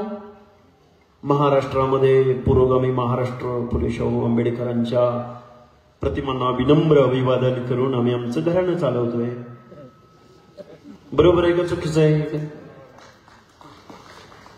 आता मगाशी तुम्ही तुमच्या एकदम रांगड्या भाषेमध्ये ते सगळं समजावून सांगितलंय गावकऱ्यांना. बुथला कोण होतं, कुणाला कोण होतं, कोणाला काय होतं तुम्ही सांगितलं. त्यामुळं मी त्या गोष्टीत जात नाही. ओबीसींना आरक्षण कशात दिलंय तर पंचायत राजमध्ये, ग्रामपंचायत, पंचायत समिती, जिल्हा परिषद, नगरपंचायत, नगर परिषद, नगरपालिका, महानगरपालिका, कॅन्टोन्मेंट बोर्ड आणि मला वाटतं सोसायट्यामध्ये कुठंतरी भटक्यांना काहीतरी थोड्या 1-2 जागा दिल्या. ह्याच्या पलीकडे तुम्हाला आरक्षण दिलंय का? तुमच्यामध्ये भांडणं कुठं लावली? गावच्या पंचायतीमध्ये भावकीमध्ये भांडणं लावली की नाही? पॅनल लावून पंचायत समिती, जिल्हा परिषद, ग्रामपंचायत, आणि तुम्ही आम्ही बसलो गावागावात भांडत. तुमचं आमचं टार्गेट काय असतं? मला पंचायती मेंबर बनायचं, मला झडपी मेंबर बनायचं, मला दादा तिकीट देतो म्हणलंय, मला कारखान्याला संचालक पद मिळणार आहे. ह्याच्यातच भांडलो का दुसरं कशासाठी भांडलो? पण या राज्यकर्त्या लोकांनी ज्यावेळी कायद्याच्या सभागृहात जायची वेळ आली, बारामती लोकसभा परिसरामधल्या सगळ्या लोकांना माझं सांगणं आहे, अरे तुम्ही आम्ही कशासाठी भांडत राहिलो? तर गावच्या पंचायतीसाठी भांडत राहिलो. पण कायद्याच्या सभागृहात जायची वेळ आली, अजितदादा पवार, सुनेत्राताई, सुप्रियाताई, आता तुम्ही म्हणाला यांच्यावरच बोलते, ह्यांच्या कुणावर बोलायचं? ते जाऊ दे, आता काय ते माहिती आहे की सगळ्यात किती उगाळायचं तेच. तुम्ही काय करताय नक्की? गावगाड्यातल्या 18 पगड जातीच्या लोकांनी फक्त मतं द्यायला जन्म घेतलाय. तुमचं आज ओबीसी मधलं आरक्षण गेलंय. या निवडणुकीमध्ये तुम्हाला हे जाणवणार नाही, पण इथून पुढच्या सगळ्या निवडणुकामध्ये तुमच्या सगळ्या जागा गेलेल्या असतील. मग आमचा खासदार नाही, आमचा आमदार नाही, मग तुम्ही आणि कुठंतरी काढायचं. आमचं झडपी मेंबर एक आमच्या गटातनं झालतं बरं का, अध्यक्ष झालता बरं का, अशी वेळ येणार. कारण तुम्ही जर घरामध्ये शांत बसला ना, पुढच्या पिढ्यामध्ये तुम्हाला उभं राहायला सुद्धा संधी मिळणार. हे जबाबदारीनं बोलतोय. मगाशी मी तुम्हाला एक संदर्भ देत होतो महात्मा ज्योतिराव फुलेंचा. त्यावेळी जर ही मंडळी असती ना, इंग्रज आणि 1947च्या कालखंडामध्ये, आणि या माणसाने तुम्हाला आम्हाला मताचा अधिकार सुद्धा दिला नसता. दिला असता? काय पडलंय हो गावगाड्यातल्या दीनदलिताचं, गोरगरिबाचं, कष्टकऱ्याचं, भटक्या विमुक्ताचं काय पडलंय यांना? दिला असता का मताचा अधिकार तुम्हाला आम्हाला या लोकांनी? अरे गावगाड्यामध्ये पंचायतीसाठी एकमेकाची डोके फोडणारी तुम्ही आम्ही माणसं, ज्यावेळी कायद्याच्या सभागृहात जायची वेळ येते त्यावेळी कुणाचं तरी बघा. अजितदादा पवार विधानसभेला उभे होते, त्यांच्या विरोधामध्ये कोण उभे होते? यजुवेंद्र पवार. काय पवार? युगेंद्र पवार. दादांना, तुमच्या आमच्या गावामध्ये दादांना मत तुम्ही जास्त दिलं का कुणाला मत दिलं? दादाला दिली का नाही मदत तुम्ही आम्ही गावागावात? दिली का नाही? मग 2 सप्टेंबरचा JR निघत असताना दादाचं मत काय होतं विचारलं का तुम्ही कधी त्यांना? तुमचे लोकप्रतिनिधी आहेत ना दादा, आहेत की नाही? माझी तुम्हाला हात जोडून कळकळीची विनंती आहे, बाबा हो, हे प्रतिनिधित्व कुणाला दिलं गेलं, का दिलं गेलं? हा विरोध आजचा नाहीये, तुमच्या आरक्षणाला आज विरोध नाही. या देशामध्ये संविधान लागू झालं. संविधान लागू झालं त्यावेळी डॉक्टर बाबासाहेब आंबेडकरांना विरोध झाला. ओबीसींना आरक्षण देत असताना 340व कलम तुमच्यासाठी लिहिलं बाबासाहेबांनी, आणि मग SC ST साठी 41वा आणि 42वा कलम लिहिलं. देशाला स्वातंत्र्य मिळालं 47ला, संविधान लागू झालं 1950ला, आणि ओबीसीला कायद्याने आरक्षण मिळालं 1994ला. काळूरामजी लक्षात ठेवा, बाबासाहेबांना प्रश्न विचारला. कुणी विचारला प्रश्न बाबासाहेबांना? बाबासाहेबांना प्रश्न विचारला सरदार वल्लभभाई पटेल, ओबीसीच होते परत ते. त्यांनी प्रश्न विचारला. शांत जरा, एक 5-10 मिनिटं वेळ घेतोय, जास्त वेळ घेणार नाही.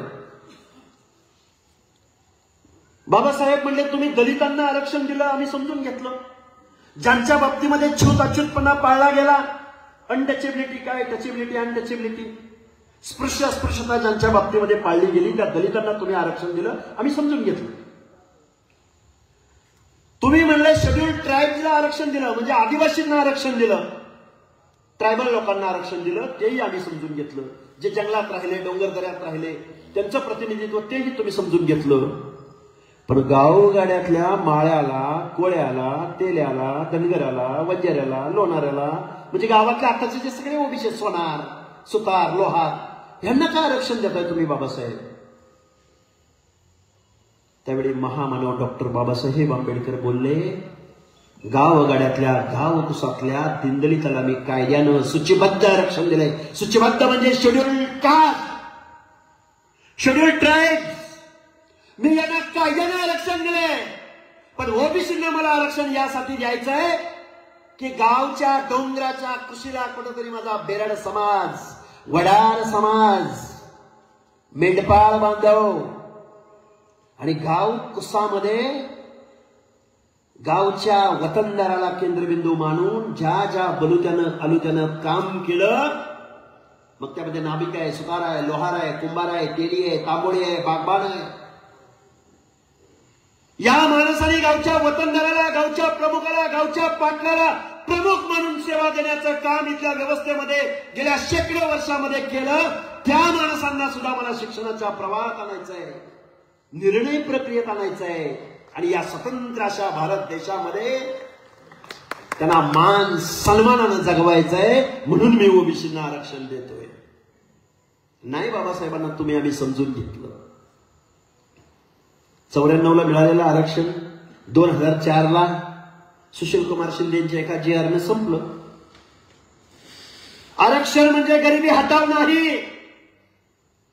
आरक्षण मिळालं म्हणून प्रत्येक घरामधला कलेक्टर होणार नाही. आरक्षण मिळालं म्हणून प्रत्येक घरातला पोरगा झेडपी मेंबर होणार नाही. आरक्षण मिळालं म्हणजे घरावरती सोन्याची कौलं लगेच दुसऱ्या दिवशी बसणार नाही. तसं असतं तर काळूरामजी SC आणि ST बांधवांना आणि 1950ला आरक्षण मिळालंय.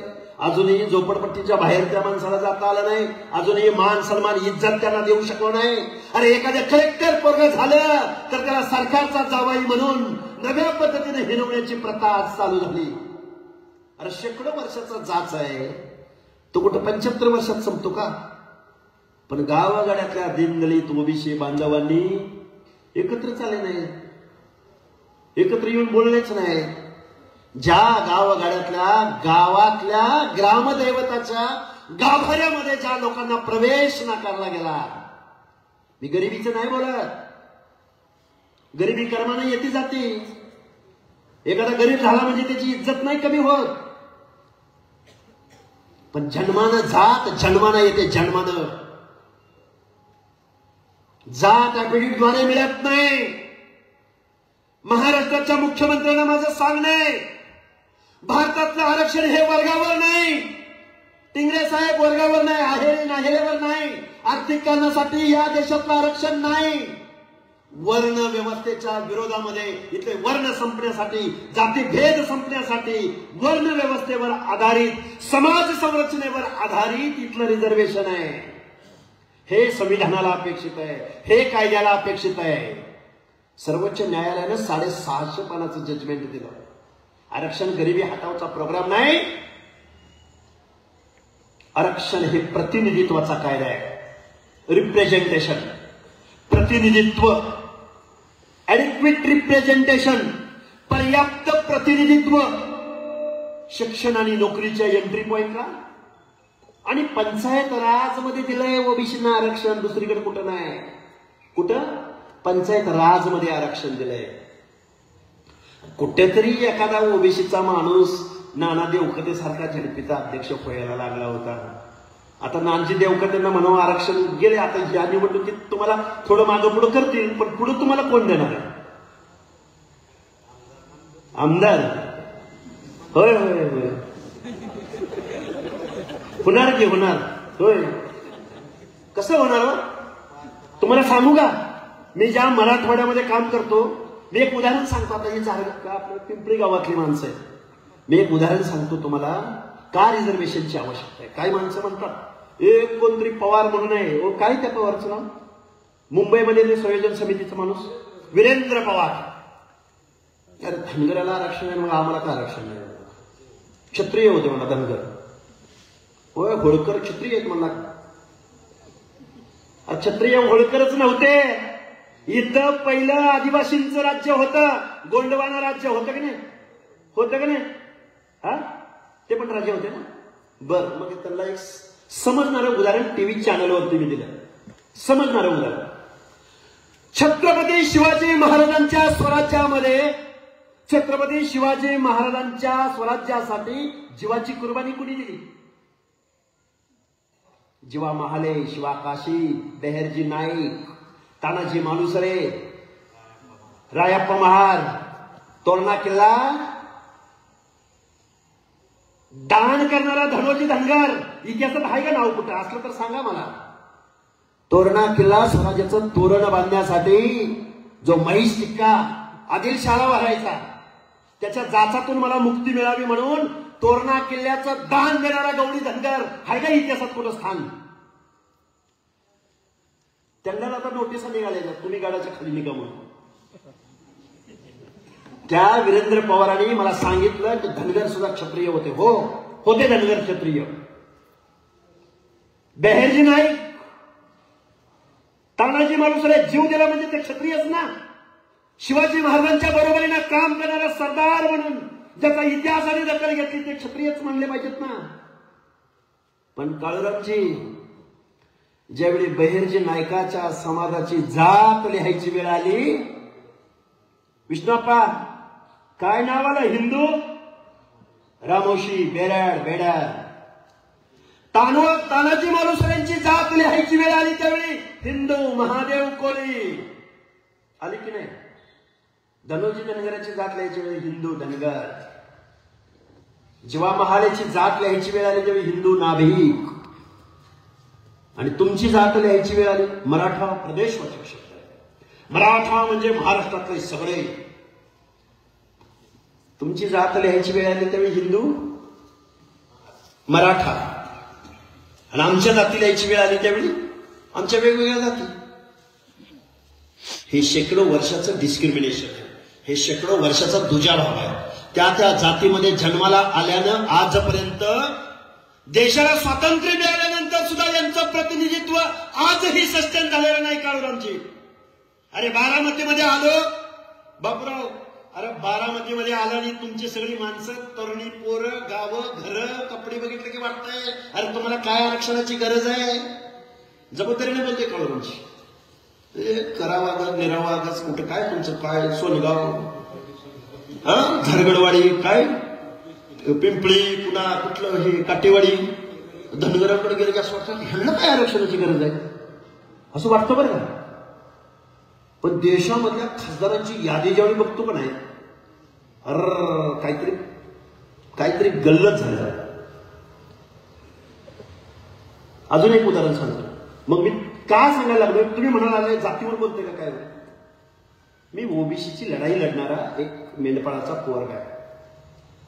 मी महाराष्ट्रामध्ये ह्या गोष्टी समजावून सांगण्याचा प्रयत्न करतोय.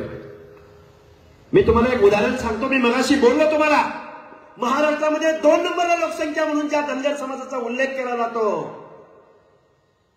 बीड जिल्हा जालना जिल्हा नांदेड जिल्हा धाराशिव जिल्हा लातूर जिल्हा छत्रपती संभाजीनगर जिल्हा परभणी जिल्हा किती जवळजवळ 8 जिल्ह्यांची नावं घेतली. ससाणे साहेब वकील साहेब 8 जिल्ह्यामध्ये 2 नंबरला लोकसंख्या असणाऱ्या महाराष्ट्रामध्ये धनगराचा एकही विधानसभेत आमदार नाही. आता जाऊ द्या मी विधानसभेचं बोललो विधान परिषदेमध्ये सुद्धा नाही. अरे 2 नंबरला लोकसंख्या असलेल्या धनगराची जर ही अवस्था असेल तर मग गावगाड्यातल्या या सुताराचं लोहाराचं कुंभाराचं बेरडाचं वडराचं यांचं काय. 2 नंबरला लोकसंख्या तुमची. एकही खासदार तुमचा देशाच्या संसदेमध्ये निवडून गेला नाही. कोण तुमचा प्रश्न त्या संसदेमध्ये मांडणार.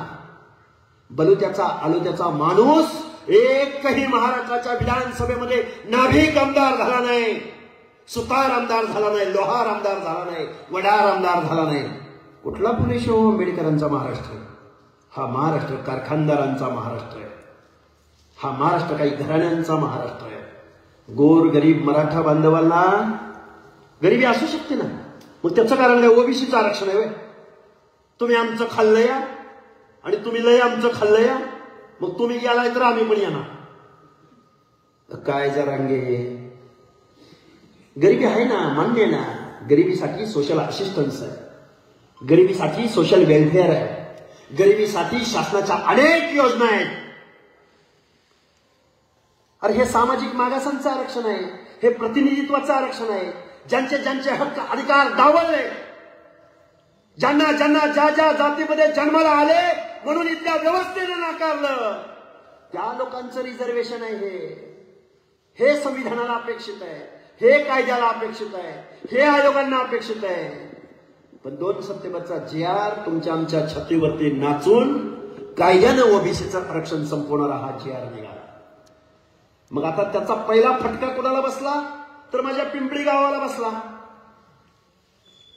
बसला का नाही पहिला फटका?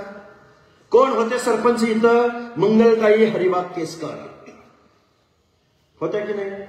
त्यांची अजून टर्म किती दिवस बाकी होती? 1.5 वर्ष.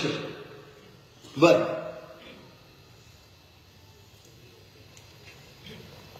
त्यांच्या जागेवरती कोण आलं?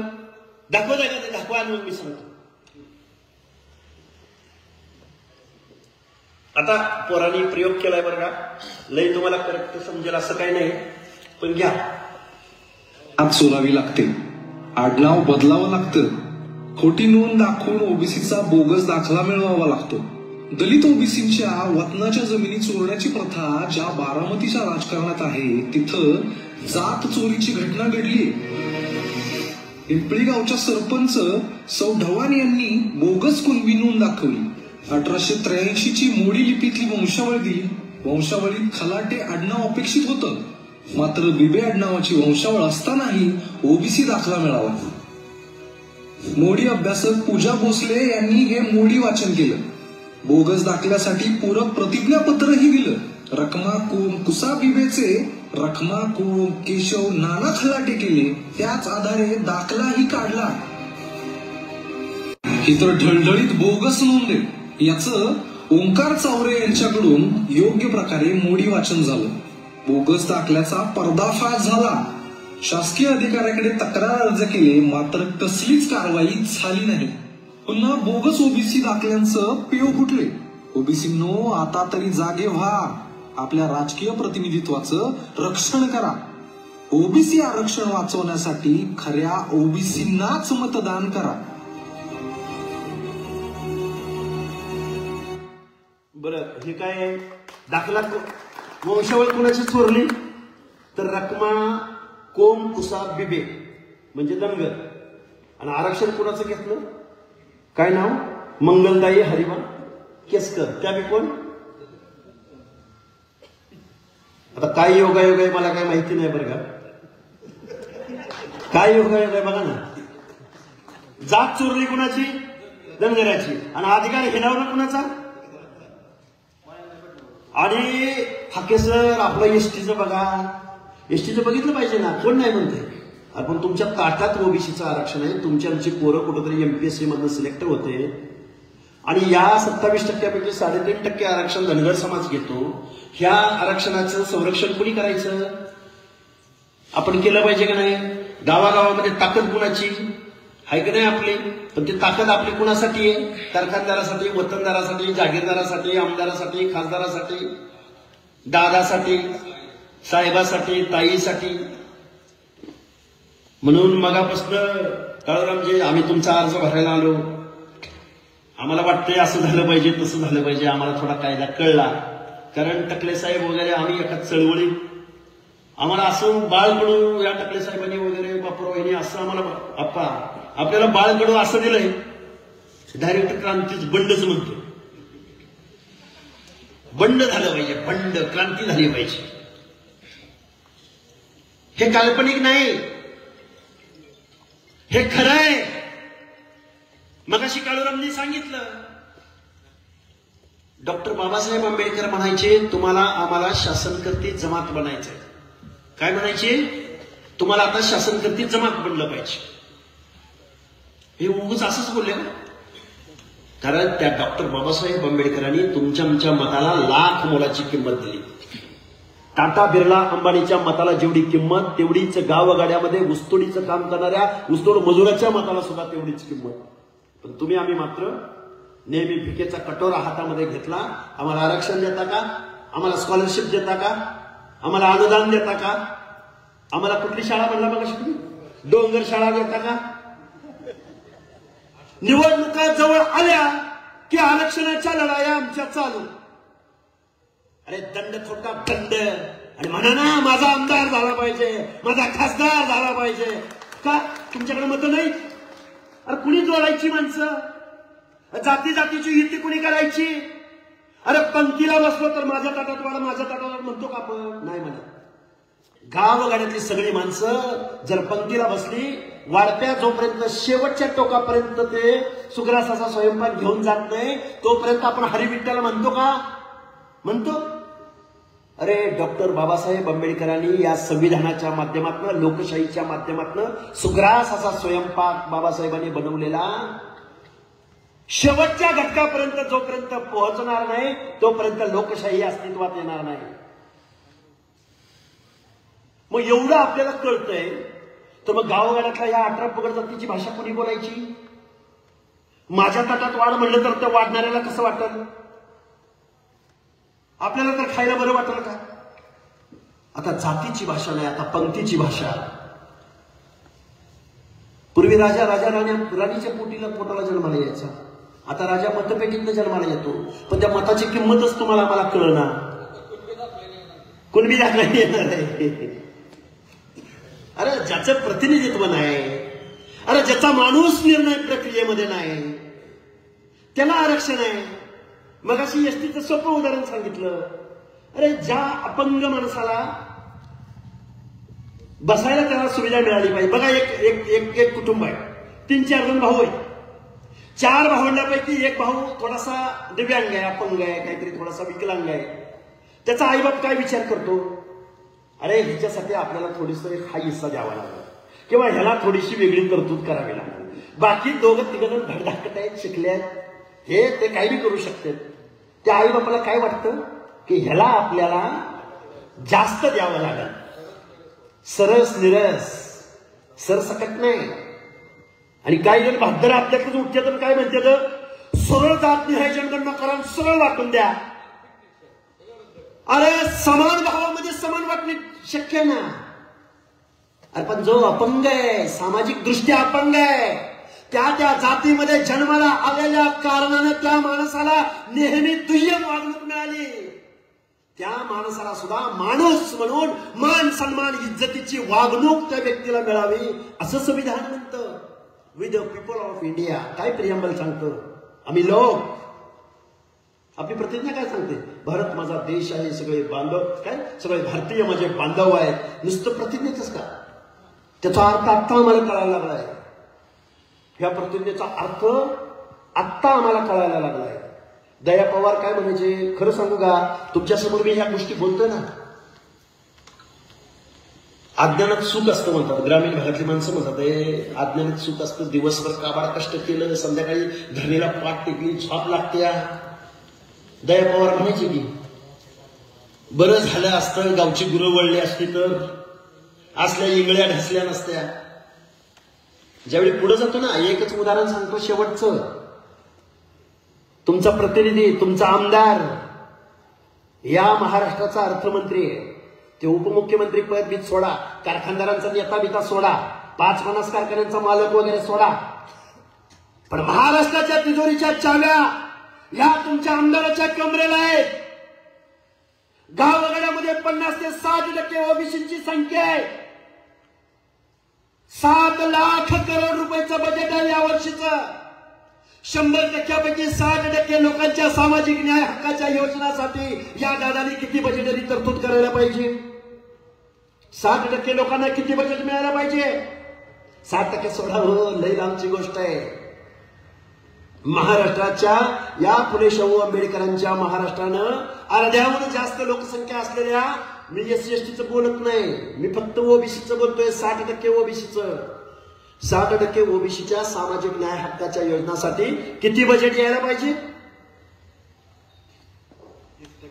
30% तरी आलं पाहिजे, 20% तरी आलं पाहिजे. किती आलं पाहिजे? 15%? बरं जाऊ द्या, किती? 10%? किती टक्के? 5%? तुम्हाला जरा अर्थशास्त्र बिस्त्र काय शेअर मार्केटिंग करताय तुम्ही. 5%? बरं जाऊ दे 3%? बरं जाऊ दे 2%? 1%.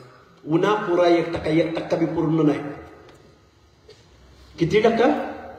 1%. लोकसंख्या किती तुमची? 60%. आणि ह्यांचा एखादा कारखाना जरा महिला आला. हर्षवर्धनच्या कारखान्याला किती पैसे मिळालेत माहिती आहे का? 123 कोटी, 125 कोटी, 150 कोटी, 1200 कोटी, 1000 कोटी एका सहीनं सँक्शन. तुमच्या महाज्योतीला आमचे पैसे मिळाले नाहीत. तुमची आमची पोरं पीएचडीचं काम करतायत, संशोधनाचं काम करतायत, एमपीएससी यूपीएससीच्या परीक्षा देत आहेत तुमची आमची पोरं. त्या महाज्योतीच्या माध्यमातून या महाराष्ट्र शासनानं तुम्हाला मला बजेट दिलं नाही. सारथीला भरभक्कम मी आणि ससानी साहेबांनी त्या गिरगावच्या समुद्रामध्ये उड्या मारल्या. नाही दादानं नाही सही केली, द्या तुम्हाला नाही पैसे दिले, नाही तुम्हाला वसतिगृह दिलं.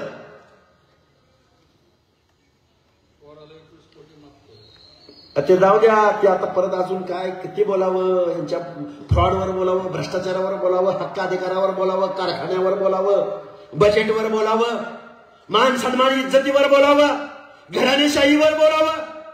अरे कशावर बोलायचं, किती बोलायचं. आणि तुम्ही आम्ही कशाची भूमिका घेतली नाही. दादा मला माझ्या खांद्यावर हात ठेवला होता आणि माझ्या वालगाला जेवायला आलता, खुश गडी. काय चाललंय, देश स्वतंत्र झाला, जिसकी संख्या जितनी भारी उसकी उतनी सत्ता में भागीदारी. काळाचं घर गेलं, पत्र्याचं घर गेलं, स्लॅब टाकलाय, आर्किटेक्ट लावून बंगला बांधलाय, 2 व्हीलरच्या जागी 4 व्हीलर आल्या. गावात भाऊबंदकी जिरवण्यात मी पटाईत झालोय. इथपर्यंत आज आलोय का ह्याच्या पुढे गेलोय. अरे माझं बरं चाललंय, काय त्या हाकेसरच्या नादाला लागतंय. बरोबर आहे का? घराच्या पलीकडं, गावाच्या पलीकडं तालुका आहे, तालुक्याच्या पलीकडं जिल्हा आहे, जिल्ह्याच्या पलीकडं मुंबई आहे, मुंबईच्या पलीकडं दिल्ली आहे. समुद्र काय, समुद्र वाढला. तुम्ही आम्ही समुद्राकडे गेल्या व्हायचं काय, जिथं समुद्राला भिडते धरणी. माळा मुरडाणी, जिथं वसाड प्रदेश, जिथं मेंढराच्या पायाच्या खुराला माती लागणार नाही, तिथं प्रदेश निवडला वसाड गावचा पाटील. अरे तुझं प्रतिनिधित्व कुठं आहे, तुझे हक्क अधिकार कुठं आहेत. यशवंतराव चव्हाण ज्यावेळी या पश्चिम महाराष्ट्रामध्ये धनगरांच्या वाड्या वस्त्यावरती जायचे, त्यावेळी आपल्या भाषणात बोलायचे यशवंतराव चव्हाण, एक तर राजकारण पवार पाटील देशमुखाच्या वाड्यावरून चालल, नाहीतर राजकारण धनगराच्या वाड्या वस्त्यावरून चालल. यशवंतराव चव्हाणांना प्रश्न विचारला होता गणराव माडगुळकर नावाच्या एका पत्रकारानं. सुवर्ण महाराष्ट्राचा कलश घेऊन यशवंतराव चव्हाण आले होते. संयुक्त महाराष्ट्र कुणी घडवला, कुणी त्यासाठी कस्ता खाल्ल्या.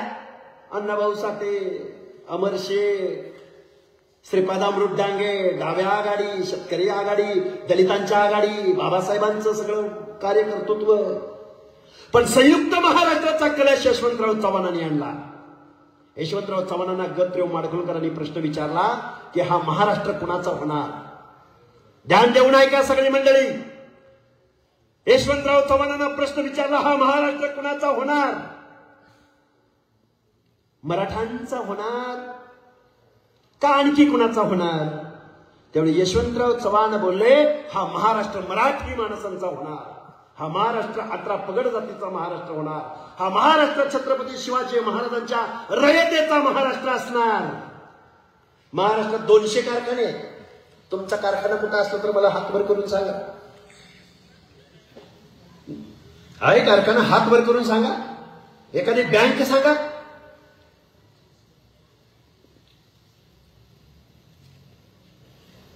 कधी महसूल मंत्रीपद मिळालं का तुम्हाला? कधी अर्थमंत्रीपद मिळालं? कधी गृहमंत्रीपद मिळालं? कुठला फुले शाहू आंबेडकरांचा महाराष्ट्र, कुठला समतेचा महाराष्ट्र. गावगाड्यातल्या 18 पगड जातीच्या लोकांना मान सन्मान इज्जतीची लढाई तुम्हाला मला लढावी लागेल. हे महाराष्ट्र कुणाच्या बापाची जहागिरी नाही, हा महाराष्ट्र तुमचा आमचा आहे. आणि लोकसंख्या तुमची आमची बघायची ना.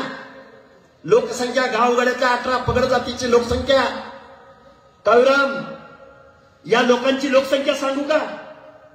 बाबीरबुवाला गेलो लाखो संख्या, आरेवाडीच्या बिरोबाला गेलो लाखोची संख्या, माळेगावच्या खंडोबाला गेलो लाखोची संख्या. जेजुरीला गेलो, लाखोची संख्या. तिकडं भगवानगडावर गेला, लाखोची संख्या. पोहरा देवीला गेलो, बंजारा समाजाचं आराध्य दैवत. मडीला गेलो, भटक्यांची पंढरी, तशीच संख्या. सांगतो त्याच्यावर येणार आहे की पुढे. अरे तुमच्या जत्रा क्षेत्र लाखांच्या भरतात. तुम्ही तुमच्या हक्क अधिकारासाठी मुंबईचं आझाद मैदान कधी भरवलं? कधी गेला तुम्ही आझाद मैदानावरती? लाखाच्या संख्येनं 4-4 दिवसाची जत्रा असते. त्या माळेगावची जत्रा तर 15 दिवस चालते.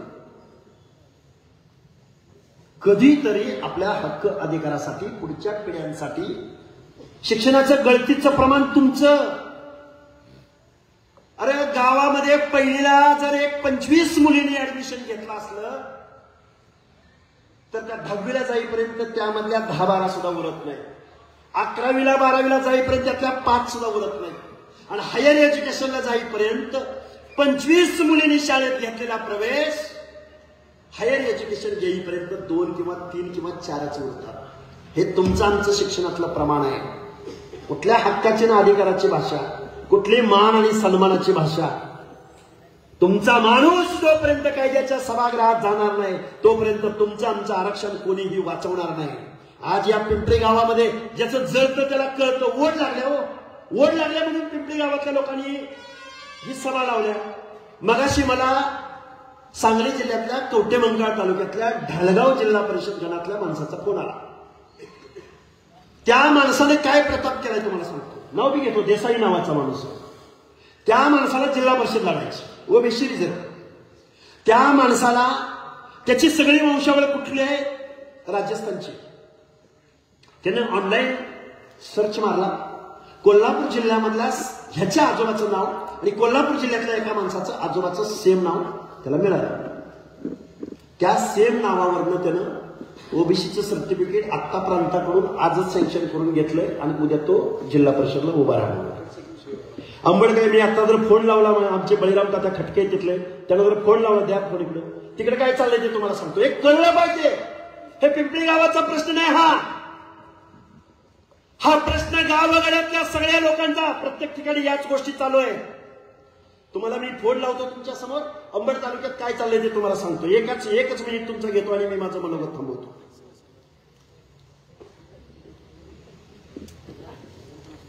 काय चाललंय? झोपा तुम्ही, झोपा काढा ओबीसी बांधवांना. तात्या आपल्या परिसरातलं जरा, मी साऊंडवरती तुमचं माईक ओपन आहे, सभा चालू आहे, तुम्ही सांगा बरं आपल्या परिसरातलं. अंबड तालुक्यातील बदनापूर मतदारसंघातील रोयलागड सर्कल आहे. रोयलागड सर्कलला ओबीसीला जागा फुटलेली. पण या महाराष्ट्राचे माजी केंद्रीय मंत्री रावसाहेब पाटील दानवे यांनी ती जागा ओपनला डिक्लेअर करून टाकली. तसंच अंबड नगर परिषदमध्ये प्रभाग क्रमांक 4 मध्ये ओबीसीच्या जागेवर महिला मराठा उमेदवाराला उमेदवारी दिली. डुप्लिकेट सर्टिफिकेटनुसार ही जागा सुद्धा आपली भाजपने गमावली. म्हणजे 2 जागेला आपला संघटरी अंबड तालुक्यात फटका बसला. ही परिस्थिती महाराष्ट्रातल्या प्रत्येक ठिकाणी होणार आहे. आणि आता हे नवं आहे, ताजं आहे. आणि पवार साहेबांसारखा माणूस म्हणतोय नाही आता आम्ही मूळ ओबीसीला देणार आहे. जेआरला नाही विरोध केला पवार साहेबांनी, जरांगीला पाठिंबा दिला. ते जाऊ ते काय आता ते जेवढं उतरल तेवढं काय नाही करायला माहितीये तुम्हाला. म्हणून गावगाड्यातल्या सगळ्या लोकांना ही क्रांतीची लढाई आहे. आता आम्ही कोण? मेंढपाळाची पोरं, कुठं शेतकऱ्याची पोरं, कुठं कष्टकऱ्याची पोरं आहे. आम्ही काय भाषा बोलतोय? मोठ्या मोठ्या माणसांना लढायची भाषा बोलतोय.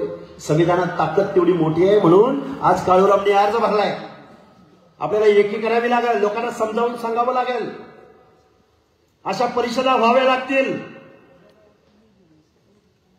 आणि क्रांती काय भरल्या पोटी होत नाही. क्रांती उपाशी पोटी होते. गोरगरिबाचं पोरग आता सगळे सत्याच्या सावलीला पळत आहेत.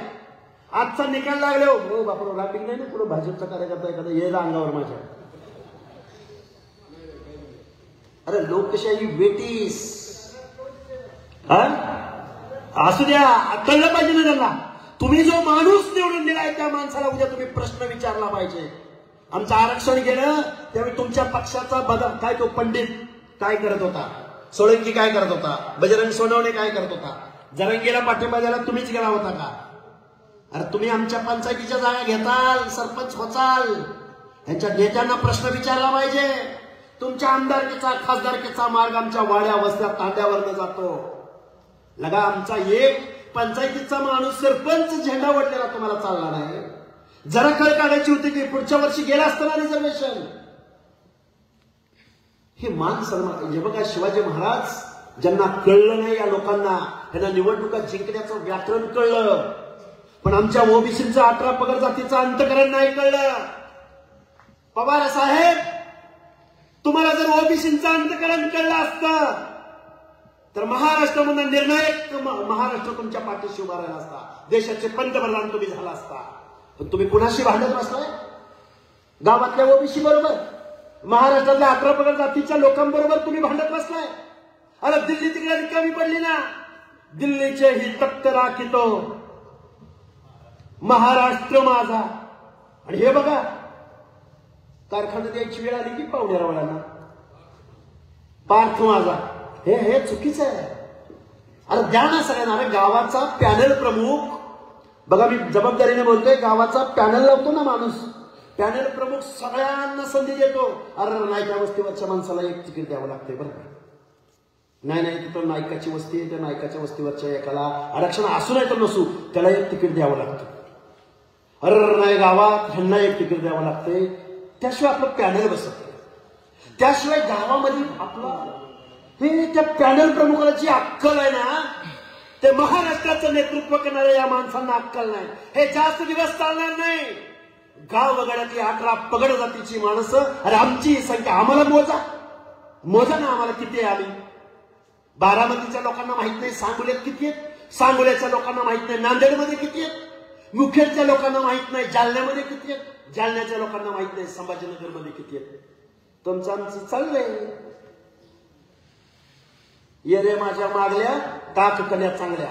बिके कोकरे आले, वाटलं आता काहीतरी क्रांती होत्या. पुन्हा कोणतरी आलं, हाय नाही आता काहीतरी होतंय. अजून कोणतरी आलं, नाही आता काहीतरी होतंय. 5 वर्ष घोषणा देणारं गडी, जशी निवडणूक लागली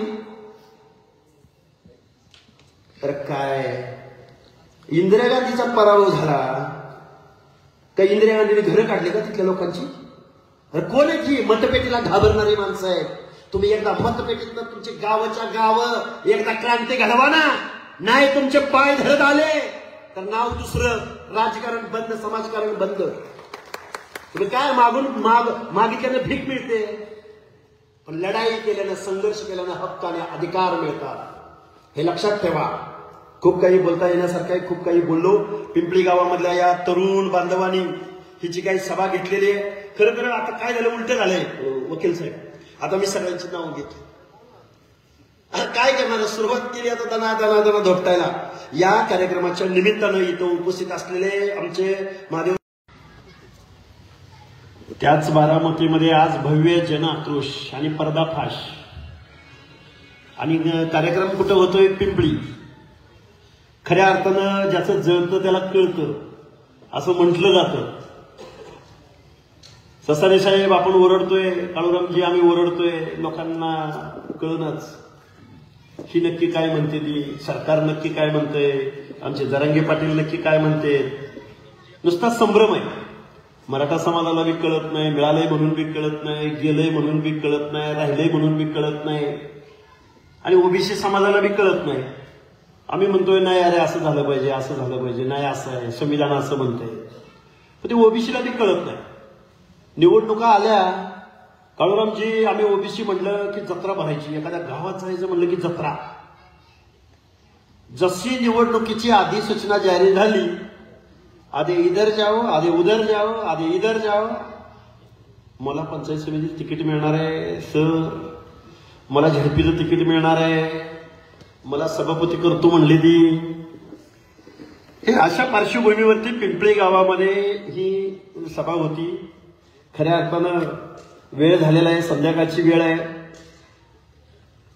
आम्ही महाराष्ट्रामध्ये सांगतोय, सरकारला सांगतोय की 2 सप्टेंबरच्या JR ओबीसीचं आरक्षण संपलेलं आहे आणि आत्ताच JR निघालाय आणि लगेच निवडणूक आहे. आता जरा जरा घाबरते ती. आता काल परवा पवार साहेब म्हणलं, मोठं पवार साहेब, ही मूळ ओबीसीला आम्ही तिकीट देणार. पण याच शरदचंद्रजी पवारांनी 2 सप्टेंबरचा JR निघत असताना जर म्हटलं असतं की सामाजिक मागासांचं, बलुत्याचं, अलुत्याचं, भटक्या विमुक्तांचं हे आरक्षण आहे, 2 सप्टेंबरच्या JRला किंवा त्या आंदोलनाला पाठिंबा कोणी दिला? पवार साहेबांनी दिला. आणि काल परवा काय म्हटलं की आम्ही मूळ ओबीसीलाच तिकीट देणार. याच्या मागचा मतलब तुम्ही समजून घ्या. कारण निवडणुकीमध्ये जरांगींना पाठिंबा देण्यामुळं ओबीसी समाज आपल्यापासून दुरावलाय, तर आपलं राजकारण कुठंतरी धोक्यात आलंय म्हटल्यानंतर शरदचंद्रजी पवार साहेब काय म्हटलं की आम्ही मूळ ओबीसीला तिकीट देणार. बापूराव आणि अप्पा मूळ ओबीसीला तिकीट दिलं आणि त्याच जागेवरती बंडखोर अपक्ष म्हणून उभा राहिला. काय करायचं? अपक्षच निवडून येणार, मलिदा तेच खाणार, पैसे त्याला देणार आणि तिकीट ह्याला देणार. बरोबर आहे का चुकीचं आहे? त्यामुळं आता मी इथं उभा राहिलोय, पिंपरी गावातली लोक आहेत, आरक्षणाचा मतलब थोडासा समजावून सांगेन. परत या गावामध्ये काय घडलं तेही समजा, म्हणजे मला जेवढं कळलं तेवढं मी तुम्हाला समजावून सांगायचा प्रयत्न करेन. उशीर झालाय, थंडी पण सुटल्या, पण या थंडीमध्ये आज एकदम गरमागरमी जोश निर्माण करायचा. सकाळी बारामतीत आलो, काळूरामजींचा अर्ज भरला. मीडिया विचारत होता तुम्ही बारामतीत आलाय.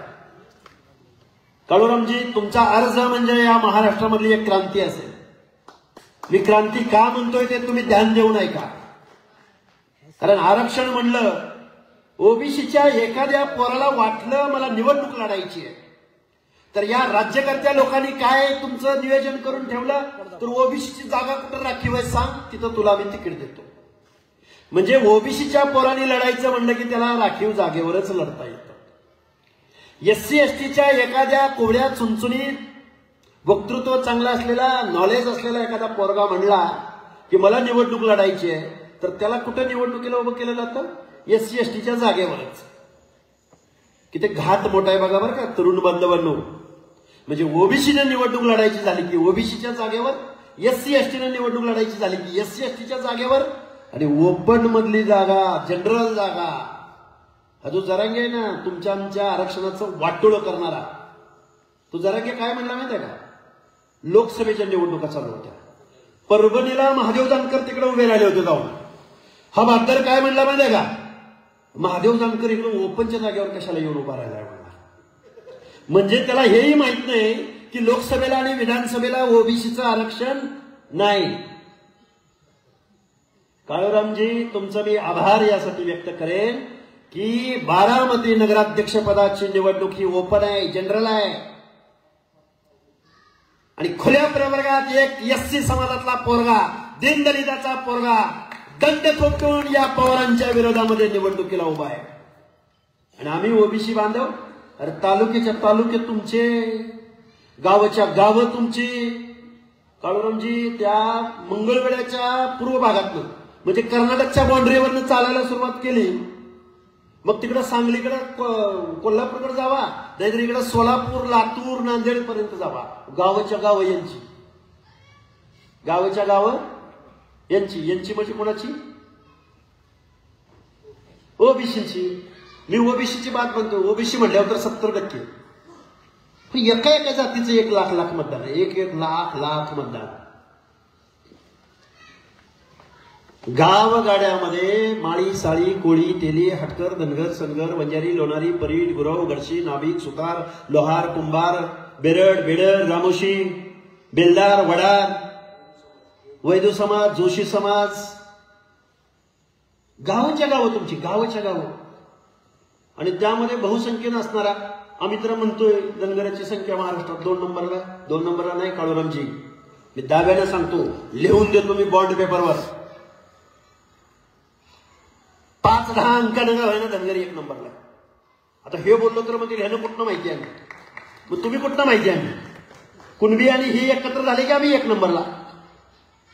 माझी तुम्हाला हात जोडून कळकळीची विनंती आहे, रिझर्वेशन का दिलं गेलं, कुणाला दिलं गेलं, कशासाठी दिलं गेलं? रिझर्वेशन म्हणजे काय? संविधानाला काय अपेक्षित आहे, कायद्याला काय अपेक्षित आहे, अगदी पब्लिक अपिलिंग इथं बसलेल्या सगळ्या माणसांना समजेल अशा भाषेत समजावून सांगायचा पुढचे एक 4-5 मिनिटं मी प्रयत्न करेन. आरक्षण कुणाला दिलं गेलं, का दिलं गेलं? आता महात्मा ज्योतिराव फुलेंचा उल्लेख केला गेला इथं. ज्यावेळी देशाला स्वातंत्र्य मिळायचं होतं, काय म्हणतोय मी नीट ऐका, स्वातंत्र्यपूर्व कालखंडामध्ये या देशामध्ये इंग्रजांनी काही धोरणं राबवली. अरे 7 समुद्रापलीकडून आलेल्या इंग्रजांनी तुमची इंच जमीन मोजली, तुम्हाला शिक्षण देण्याचा प्रयत्न केला. या भारतवर्षामध्ये रानटी टोळ्या म्हणजे संस्थानिकांच्या टोळ्या इथं राज्यकारभार करायच्या. त्या माणसांना शिक्षण दिलं, कपडे लिहायला लावले, देश म्हणून एकत्र आणलं, तुमच्यावरती राज्य केलं. त्यांचा फायदा वेगळा असेल, पण माणूस म्हणून जगायला कायद्याने लावलं ते इंग्रजांनी लावलं. आणि मग त्या इंग्रजांच्या अनेक कायदे कानूनामध्ये सहभागी कोण झाले तर महामानव डॉक्टर बाबासाहेब आंबेडकर, महात्मा ज्योतिराव फुले. मग गोलमेज परिषदा असतील, सायमन कमिशन असेल, लिंगो आयोग असेल. हे का सांगायला लागलोय? कारण कळलं पाहिजे लोकांना आरक्षण म्हणजे काय, आरक्षण का दिलं गेलं, कुणाला दिलं गेलं, कशासाठी दिलं गेलं, का दिलं गेलं, हे थोडंफार साध्या सोप्या भाषेमध्ये इथल्या लोकांना कळावं म्हणून हे सांगतोय. स्वातंत्र्य मिळणार होतं, पवार साहेबांसारखे संस्थानिक इथं होतेच सगळे, जागीरदार वतनदार म्हणेन मी त्यांना. मी कुठल्या समाजाचं जातीचं नाव नाही घेणार. जागीरदार वतनदार संस्थानिक. इंग्रजांना काय मागत होते माहितीये का? इंग्रजांना त्यांच्या क्लबचं सदस्यत्व मागत होते कळोरामजी. इंग्रजांना आमचा वाडा कसा वाचेल, आमचं वतन आमच्या नावावर कसं राहील, आम्हाला मान सन्मान कसा भेटेल, हे संस्थानिक इंग्रजांना मागत होते. त्यावेळी आमचे महात्मा ज्योतिराव फुले काय मागत होते? महात्मा ज्योतिराव फुले इंग्रजांसमोर, आयोगांसमोर, हंटर कमिशन समोर, माझ्या गावगाड्यातल्या दीनदलिताला माणूस म्हणून जगता आला पाहिजे. शेतकऱ्याला त्याच्या शेताचा धानाचा, ही चळवळ आत्ताची नाही. शेतकऱ्यांची चळवळ आत्ताची नाही, आंदोलन आत्ताचं नाही. हंटर कमिशन समोर शेतकऱ्याच्या वेशामध्ये साक्ष द्यायला कोण गेले तर महात्मा ज्योतिराव फुले गेले. त्या महात्मा ज्योतिराव फुलेंना तुम्ही आम्ही समजून घेतलं नाही.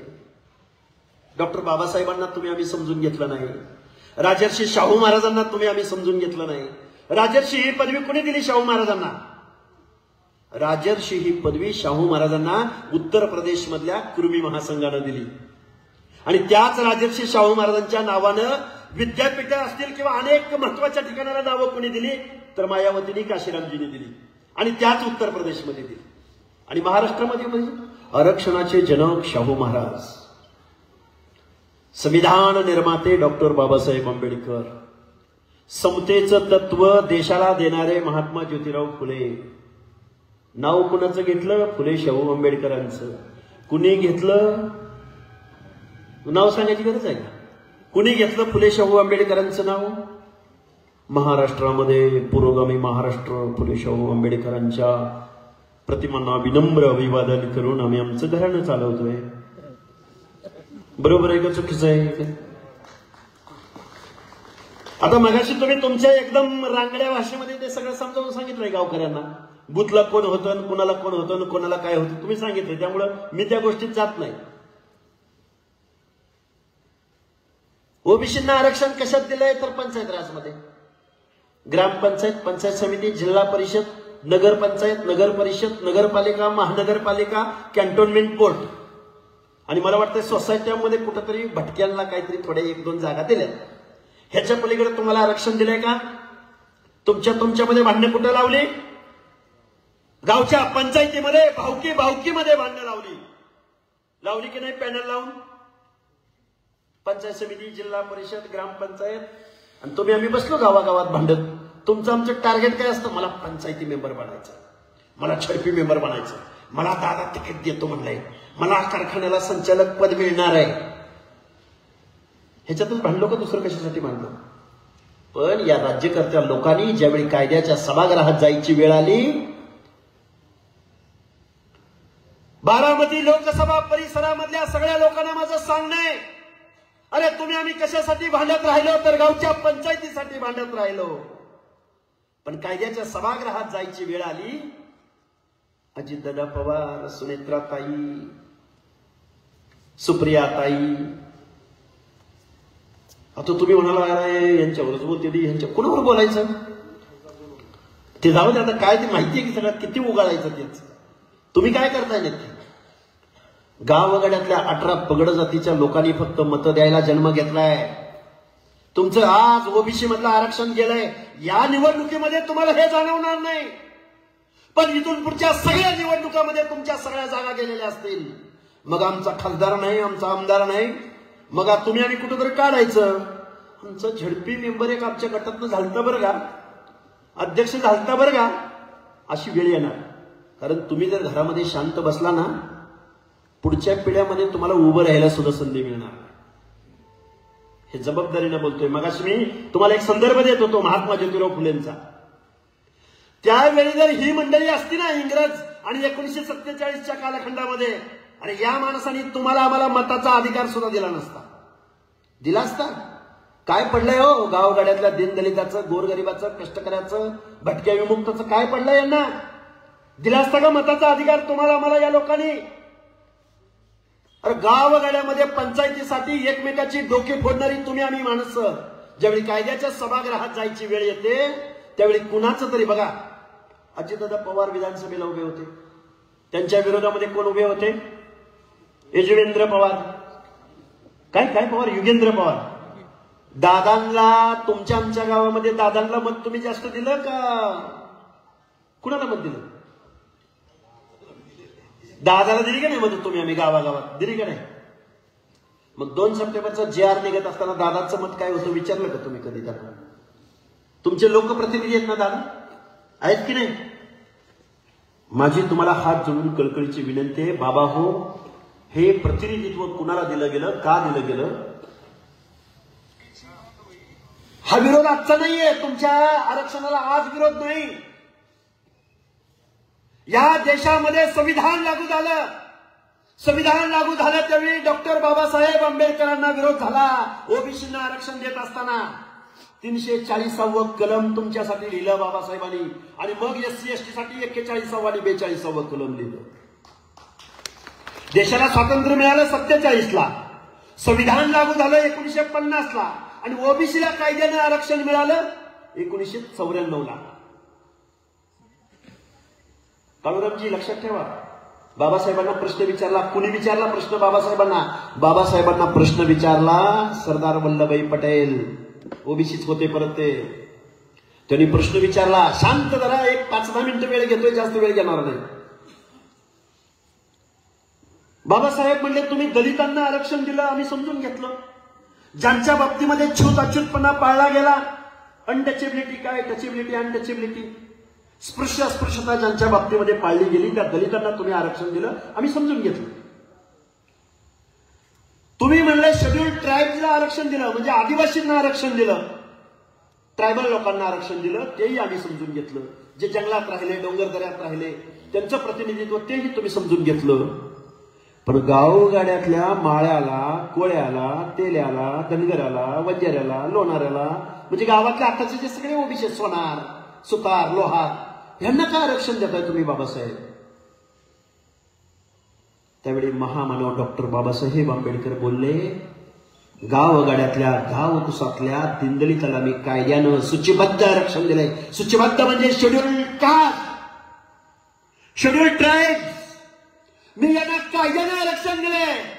पण ओबीसींना मला आरक्षण यासाठी द्यायचंय की गावच्या डोंगराच्या कुशीला कुठेतरी माझा बेरड समाज, वडार समाज, मेंढपाळ बांधव आणि गाव कुसामध्ये गावच्या वतनदाराला केंद्रबिंदू मानून ज्या ज्या बलुत्यानं अलुत्यानं काम केलं, मग त्यामध्ये नाभिक आहे, सुतार आहे, लोहार आहे, कुंभार आहे, तेली आहे, तांबोळी आहे, बागबान आहे,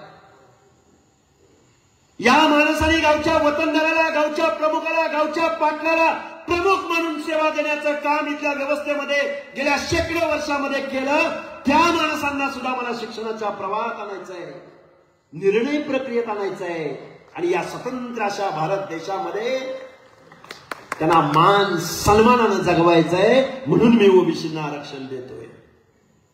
नाही बाबासाहेबांना तुम्ही आम्ही समजून घेतलं. 94 मिळालेलं आरक्षण 2004 सुशीलकुमार शिंदेच्या एका GR संपलं.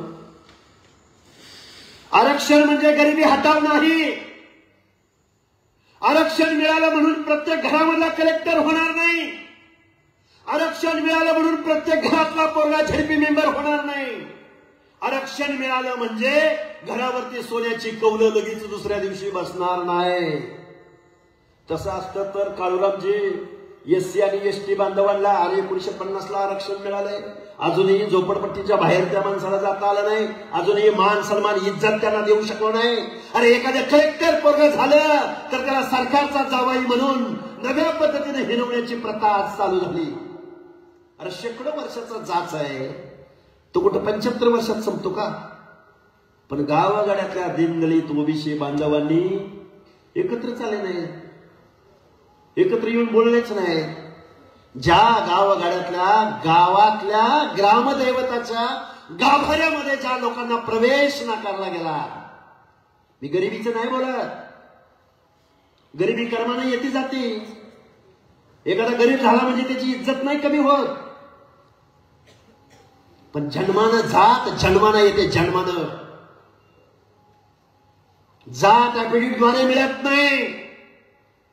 महाराष्ट्राच्या मुख्यमंत्र्यांना माझं सांगणं आहे, भारतातलं आरक्षण हे वर्गावर नाही. टिंगरे साहेब वर्गावर नाही, आहेरेवर नाही. आर्थिक कारणासाठी या देशातलं आरक्षण नाही. वर्ण व्यवस्थेच्या विरोधामध्ये इथले वर्ण संपण्यासाठी, जातीभेद संपण्यासाठी, वर्ण व्यवस्थेवर आधारित, समाज संरचनेवर आधारित इथलं रिझर्वेशन आहे. हे संविधानाला अपेक्षित आहे, हे कायद्याला अपेक्षित आहे. सर्वोच्च न्यायालयानं 650 पानाचं जजमेंट दिलं. आरक्षण गरिबी हटावचा प्रोग्राम नाही. आरक्षण हे प्रतिनिधित्वाचा कायदा.